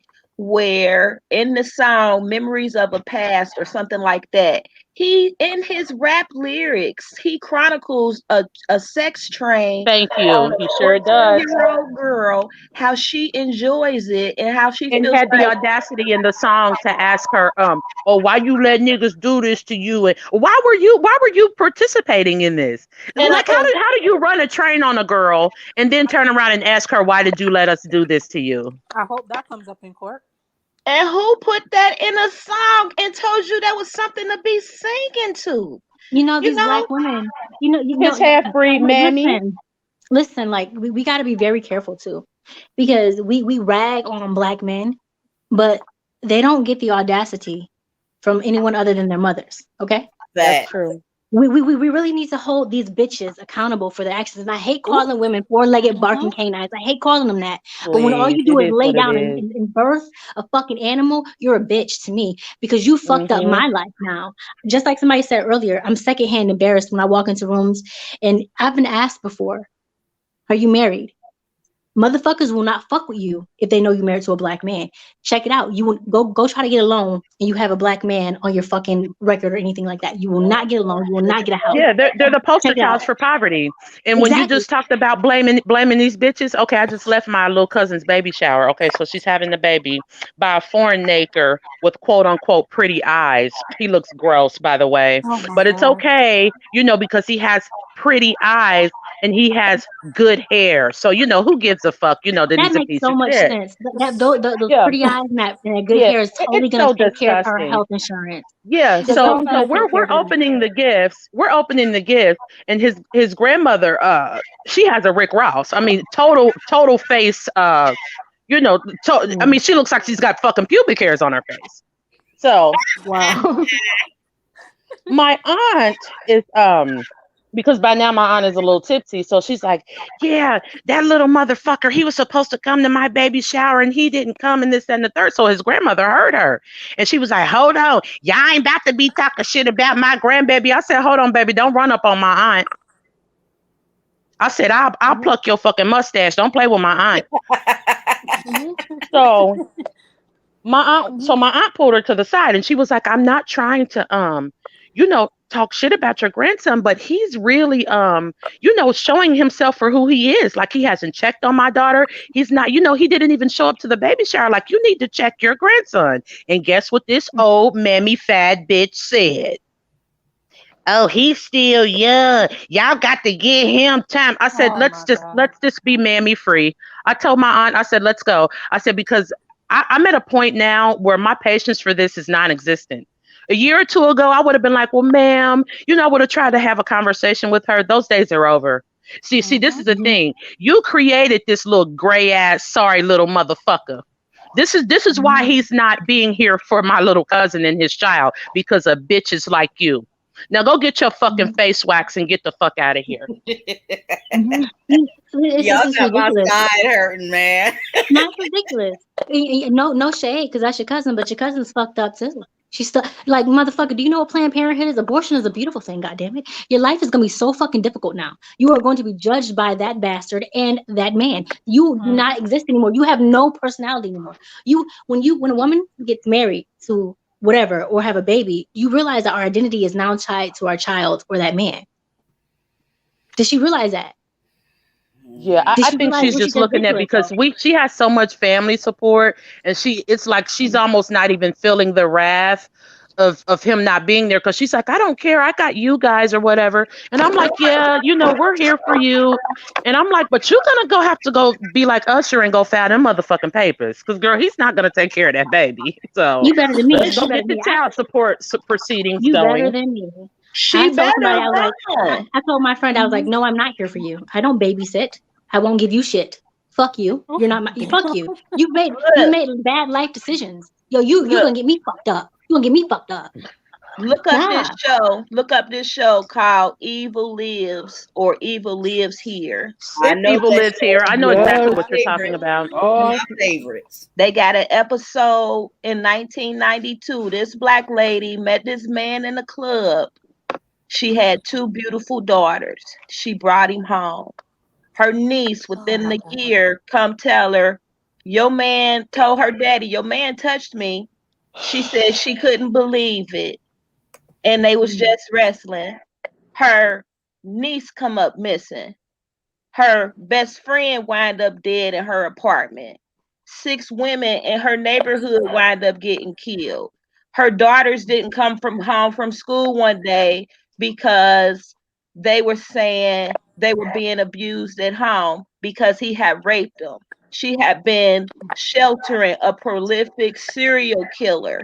This man that she had married, I forget his name. It was Nathaniel Smith, I think. And the episode is with I let him around the family. And she was devastated 30, 40 years later that she had let this man, through her love, come around her family, and he killed her niece, raped her niece, and killed her best friend, and raped her daughters. And you have to be careful about all that destruction. Listen, you got to be. I'm so glad that they have YouTube and all this stuff, because we can look this stuff up. And I'm so glad older sisters. Imagine who didn't tell us what we telling. Our sisters in their 20s and their 30s and hopefully in their teens, who didn't tell us that Luke and them wasn't cool, that it wasn't cool to listen to Luke. Nobody ever said. I mean, the only reason I wasn't allowed listening to him because he was vulgar, but my mother never said, or my father never said, oh, he disrespects women, or, this is setting out a bad image for black women. It was just like, oh, I don't want to hear those vulgarities. You know what I mean? The shit was so normalized that, it's just like, this is vulgar rap music. This is what these kids listen to. Like, nobody ever, hell, when I was younger, I used to think that Miss Dolores Tucker was a hater. Right. Because, nobody ever was like, listen to this. This is ruining your image. I used to think like, oh, that old bitch, she hating, please. I wish I could apologize to her. And Tipper She Gore. was begging us to stop this. Yep. to stop listening to NWA. Two Live Crew was having live sex shows. They was having black women strip and eat each other out on stage for their concerts. And Tipper Gore lived in Florida, and she was Al Gore's wife, and I think he was the governor or something at the time. Yeah, And he was the governor. she was begging black women because see, Mary Cloud, I don't know if I said it already, but Mary Cloud Bethune worked with Margaret Sanger because black men kept raping black girls and they couldn't go to school and get educated. And it was after Reconstruction, and black women wanted to get away from that. So Mary Cloud Bethune worked with Margaret Sanger in birth control and took them down to Florida and start creating all girls schools to protect them from the rape and pedophilias in their family. So But see, that's something that a lot of people don't talk about too. It's like it's literally right there in history books, like plain for you to see about how a lot of black women have always tried to get more education before black men, right? But the undertones was like they were really running away from being raped by their pastors in their communities, and then the men in the communities that were allowing everybody else to do it. They like it's literally right there. The reason why black women have progressed like back in the 20s and shit was because they were literally running away from being raped and being child brides. And I always want to talk about how good Africa is. I argue, so the guy who was trying to expose me, quote unquote, I had argued with him because he was trying to tell me that female genital mutilation was okay because it was an ancient African tradition. In certain parts of Africa, in order to prepare you for marriage, they'll cut your clitoris away or cut your labia away. Not a medical doctor, but some enraged mammies with, unsterilized cutting utensils to capture you at 5, to capture you at 13, and take you and sew up your vagina after they didn't cut it off to prepare you for marriage. And this create fistulas within Yes, the you vagina. took the words right out of my mouth. Yep. This What it does, because their bodies are so underdeveloped. So when a 7 and a 10-year-old has literally no business giving birth at all. So when they have that baby, it fucks up their bladder. And then this is just how, God, I hate talking about black people. I really do. I know y'all probably gonna say, "Oh, she's a mammy," but I hate talking about like how non-progressive we are. So when you're in one of those neighborhoods and you end up giving birth to a child and you get fistula, these bastards have the nerve to ostracize those children. Like, oh, you know how when you were in school and they'd be like, "Oh, you're a pee-pee head, you always smell like pee." Like, you put this child in this situation, but now she gets ostracized from the community because she can't control her bladder because it's basically non-existent. Her bladder has been sabotaged. You put her in this situation and now you ostracize her?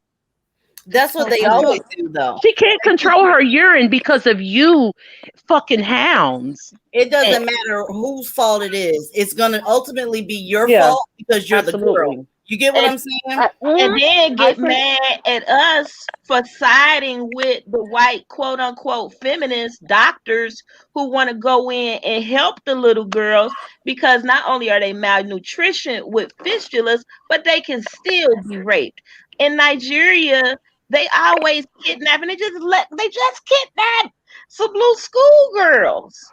I know, and I think they just got them back. Remember when Oprah got that school? First of all, how do you have the power? So you built the school, and I mean, aren't these girls protected? How in the hell can you go find Bin Laden in a cave? You found fucking what's the motherfucker under a rock, but you can't find the people that protected who? Ain't no black women protected no fucking way. Like, how do you let somebody kidnap hundreds of girls from a school? Like, what are y'all doing? Girl, let me read the super chat, y'all. Let me read the super chat real quick. Let me read the super chat real quick. Thank you, JoJo. I was, who in the world is drinking? I was months away from moving my ex Dusty in when, wait, let me start over because I'm drinking a little bit too. I was months away from moving in my ex Dusty when I had my wake up call. I was the one making things happen. He was my son and he was 7 years older than me. Listen, Listen, they're perpetual toddlers, and my credit is better than his. They don't grow up. They don't. They expect for you to do everything for them. Everything.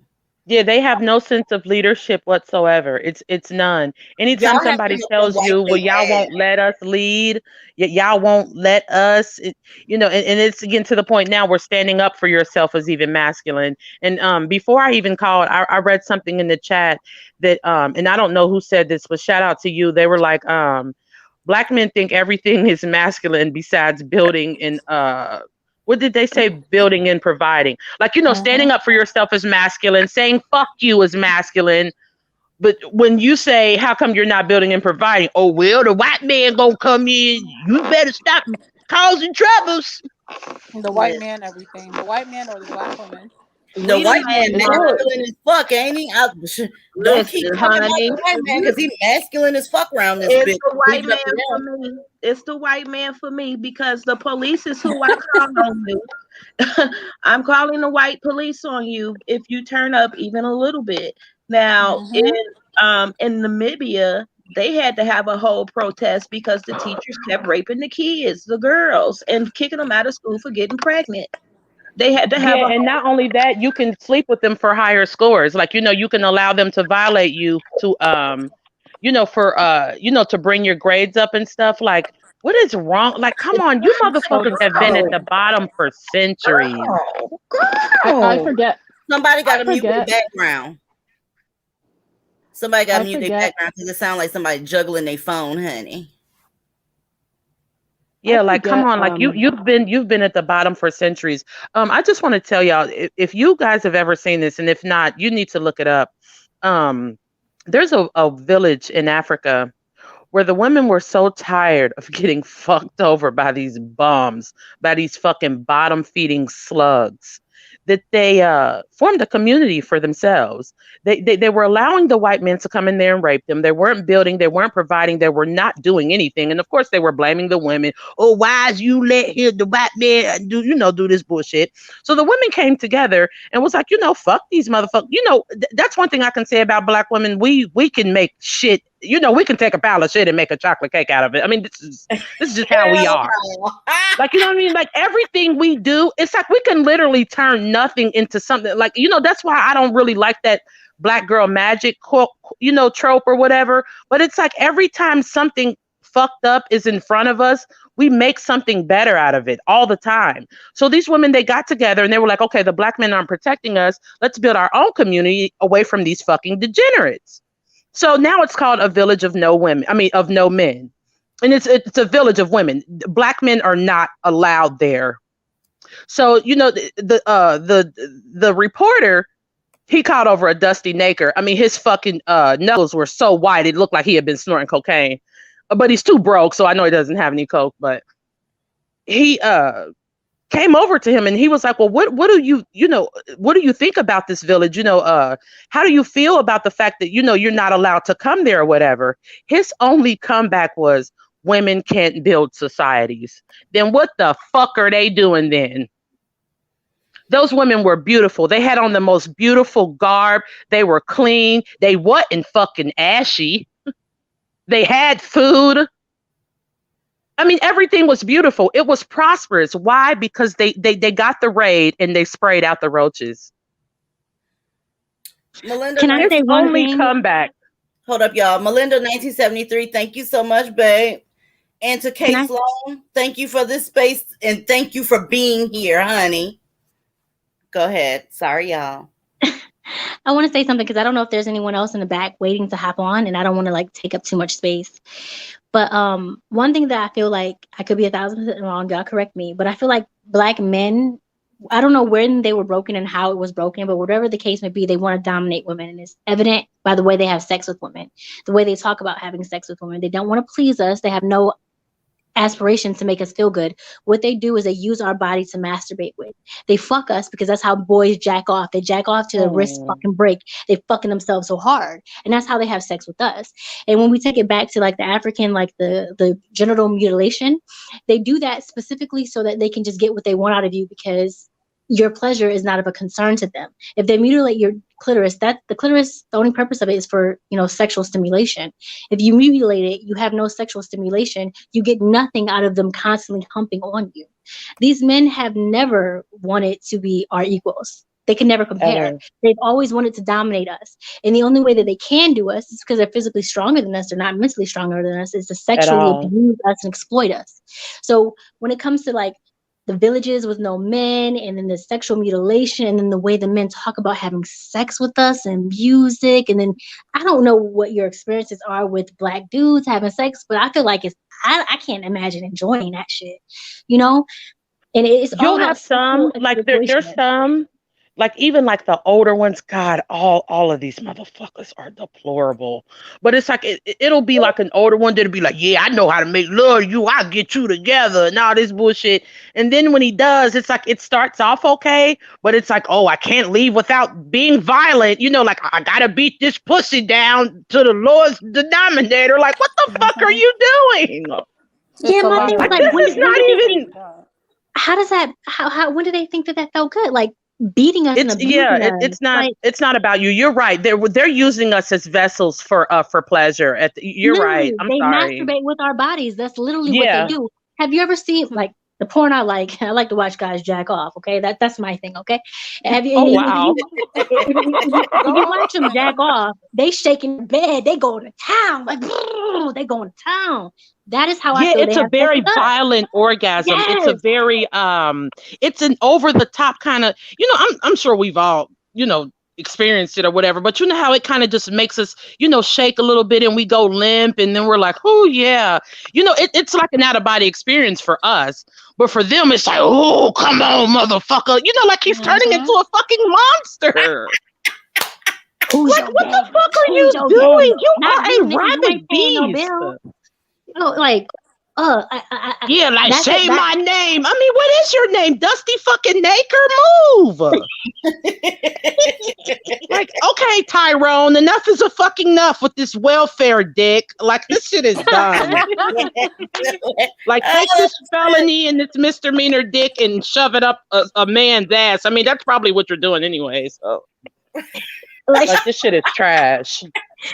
I've never This shit is trash. I feel like it would just be terrible. I feel like it would be terrible, Well, if you've never experienced it, I mean, baby, you escaped and you're good. Don't even think about it. I mean, do you want to think about, serial killing? Do you want to think about traumatic experiences? Of course you don't. So let's just not. You're good. It's very animalistic. It is. It is. It's not something that like you don't you know how like when you have sex with somebody and like they fuck you real good and you're at work thinking about it like, oh God, I remember yesterday when we were like, God, oh God, I'm ready to go home right now and be with him, or and then you get to the part where he came and you be like, damn, I remember he turned into Freddy Krueger. They That don't have was odd. power anywhere else. So when it's time to get in the bedroom, they act a whole demon. It's like this shit ain't good, bitch. It's called beast fucking. It's when Yes. they beast fuck you. A beast fuck is where pimps do it. They beast fuck you. They fuck you real hard, let you know that they got a hard penis, and so they shoving it into you to make you. Yeah, they don't try to get it wet or nothing. They don't even try like no foreplay. Like, remember that and this is another story with my ex, because this is just another bad experience from a Naker. Okay, do y'all remember that movie, that Snoop movie, Bossing Up? No. He is a piece of trash anyway, but That's why I okay, don't so know. he had fell in love with this girl. Yeah. I know divested women don't partake in this ghetto fuckery, but yeah. So he fell in love with this girl and she was beautiful. So, you thinking like, oh, he's going to be good to her and this, that, and the third. Well, towards the middle of the movie, he like, yeah, what you willing to do for daddy? You know what I'm saying? You got a badass body. You could get this money and this, that, and the third. So me and my ex are watching it and I'm like, come on, please don't tell me he's going to try to get her to sell her body. So she literally turned around and she was like, you mean to tell me you want me to sell my body for money? And he was like, I mean, baby, this going to benefit the both of us. You know what I'm saying? We going to get rich and this, that, and the third. So when it was over with, of course, when you decide to be a mammy, the ultimate sentence is either poverty, death, or jail. I mean, that's the way it always ends. So she ended up getting killed. So I was like, oh my God, like I never want to watch this again. Let's watch something else. Right. Or How whatever. romantic. And he was like, but baby, you gotta give it to her. She was down for that nigga though, boy. She was a real it was just like so many things that he did. I couldn't believe it lasted that long. Like so many things that he said. The Like, dust what of do it you all. mean she was down for him? She was a fucking mule. And she didn't even have to be. You know what I can't stand? It's one thing to be ugly and be a mule, but when you're pretty and you're a mule. They confuse me. If you're a pretty mule, I'm thinking go see a therapist because, girl, you can do so much better. But they don't The think thing they is, they deserve don't. better, and that's the problem. Exactly. But I agree. we have our moms and we have the way that we grew up. Just think, this divestment shit is taking off, and I doubt that we'll have to deal with this, with our future girls, with our 15 to 20 somethings. They're gonna change the game because they're like, be gone, roach. No nakers for me. You know what I mean? But we're not from that generation. Most of us were raised by mammies. No, My no, no, mama always. no. The ones that were from the generation, y'all don't see them because they don't come back. My aunt, oh my God, I love her. She married this rich white boy. Oh my God, I love her.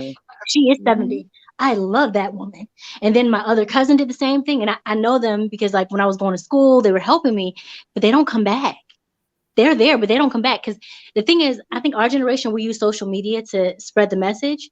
The older generation was like, Yeah. fuck y'all, die in a blaze of fire that you started. I don't want no parts of it. And I left.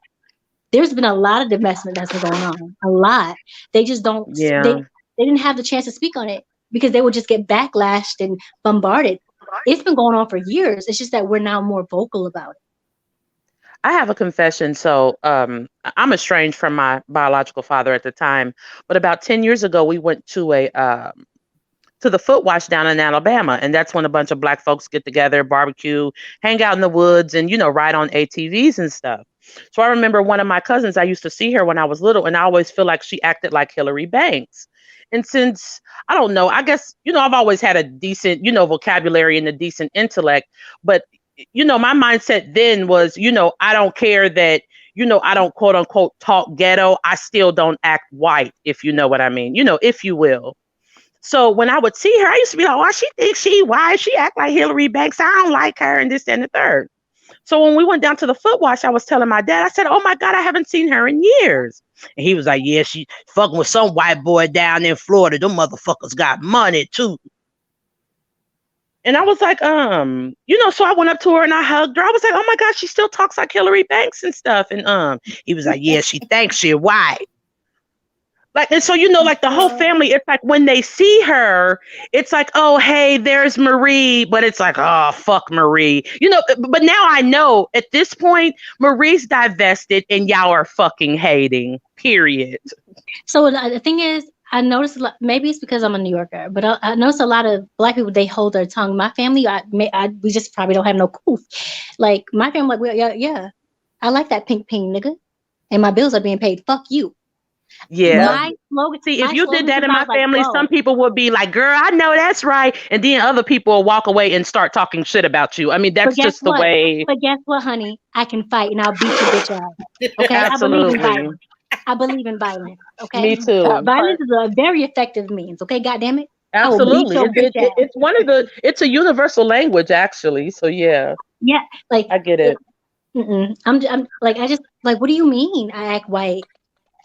Some black girl Yeah, told they would I'm black always talk too. shit I'm black about too. her. And like she would always like have like a new Benz, and like she always wears like a pink and white, and like she's just always so carefree. And like when you're stuck in Blackistan and you're and you're pro black and stuff, you just look at it like, "Oh, who the fuck that bitch thinks she is?" Like the thing is, she knows she ain't you, bitch. That's why you jealous. Like what They're the fuck? jealous. That's it. They're just Like, jealous. yeah, and I couldn't grasp that until a few years ago. I knew something just clicked in me. I was like, wait a minute, Marie is not some she's not cooning. She's not trying to be something that she's not. She's not taking on the load of this bullshit. Like, she's not allowing herself to be caught up in this bullshit world. She's just not. And why are we hating on that? You know what I mean? Because they're That's so jealous. true. Because I started well, for the most part, I don't go out of my house looking a mess. I definitely make a point of not doing that. And so, over the last couple of years, I've been getting more so into dresses. And the year before, I'm wearing heels all the time. And I'll just say a friend was just like, "Why you always got to be putting on makeup? We're just going to the store. We're just going to dinner." Oh my gosh, we decided to go out to dinner. It's a nice ass restaurant, so of course I look like I'm going somewhere. And she was just like, Right. "Oh my god, look at you doing the most!" And I was just like, and it's funny because I, being in this community and talking with some like-minded women, they were just like, "Yeah, you don't fuck with people like that. That's jealousy, and you don't deal with people that have a problem with you looking your best." Run, run, run, run far away. Oh, what If, did if, I? if, I if, got cut if off. they're if they're your real friends, go ahead. I'm sorry. Nitro That's J, thank fact. you so much for the super chat. She says, have y'all heard the latest? Blackistan is coming for Tina Turner now. They're now saying that she abused Ike. Who So they cares? She did did it. Goodbye. Bye Good, bye. good for her. Good for her. Good for What her. did Ike say? What did Ike say? We're done with that narcotic. See ya. Nobody gives a fuck. Fuck you.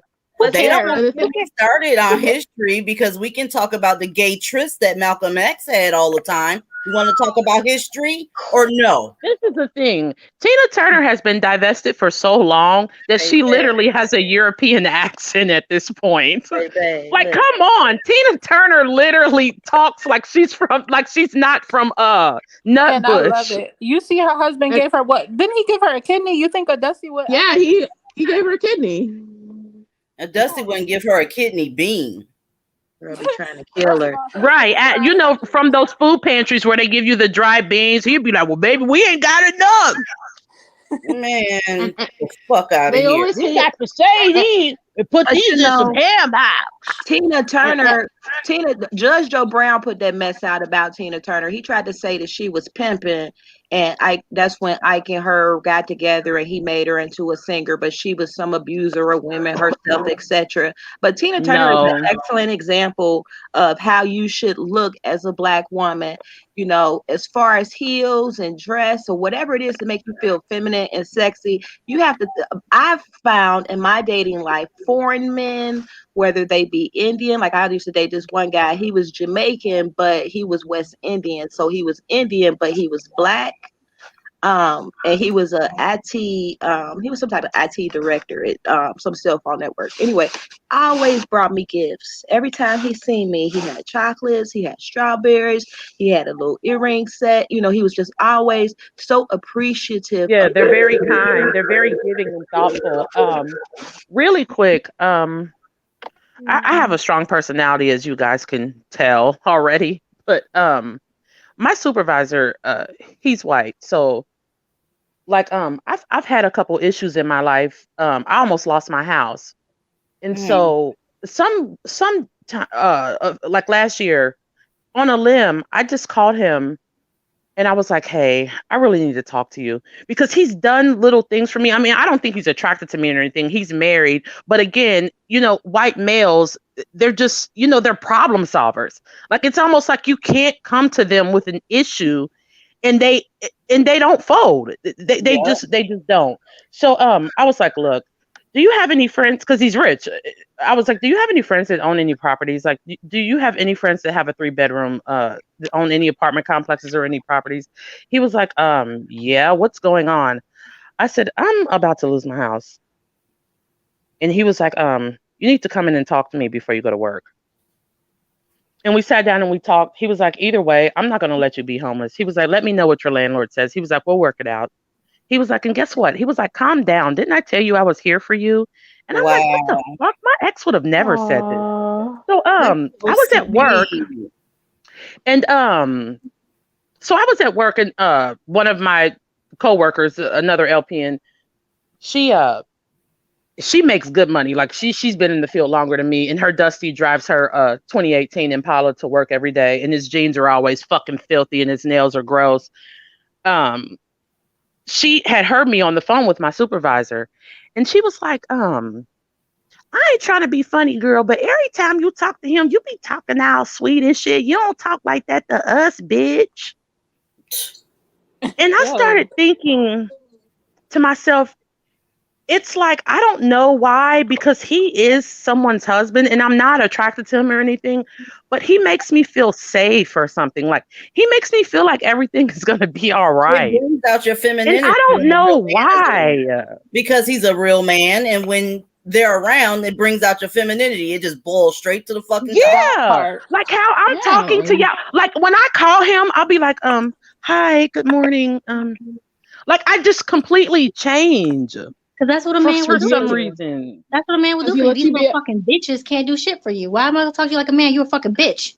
Your pussy's deeper than mine. You're a like fucking one bitch. day I'm not before, even dealing with before I got my divorce, oh my goodness, I had to literally go into another room and talk to him because I was not, my demeanor and my voice and my attitude changes around him, and I didn't want to do that in front of my then husband.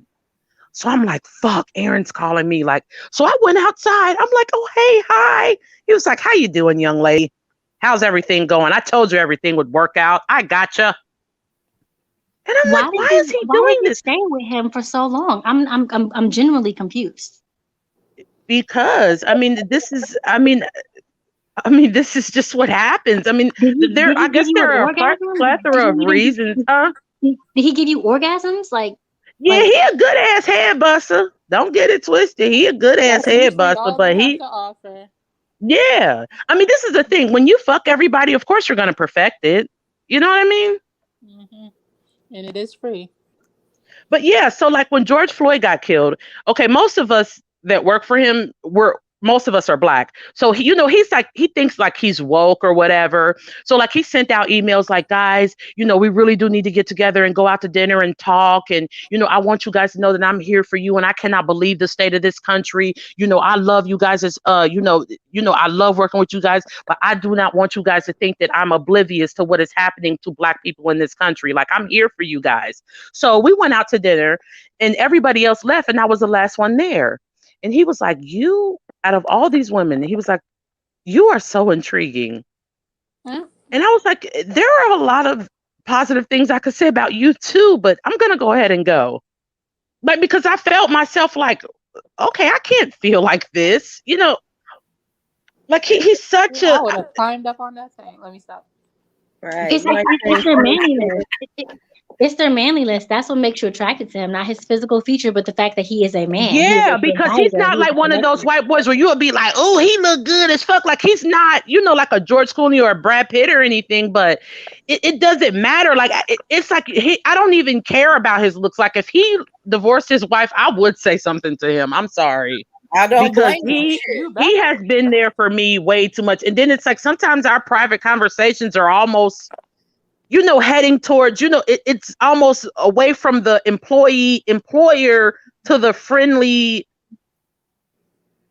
I don't know. It's really weird. Those guys, they just like, not that I'm saying he's not attracted to you, but they like to converse with, I don't know how to say, they're just uber friendly. It's like, unlike certain men that they talk to you or try to be nice to you to fuck you, like, sometimes most of the times it's like a genuine interaction. He like to converse and it could go elsewhere, but they really love genuine connection with people versus trying to get into somebody, working hard to get into somebody's pants. I don't know if that makes sense.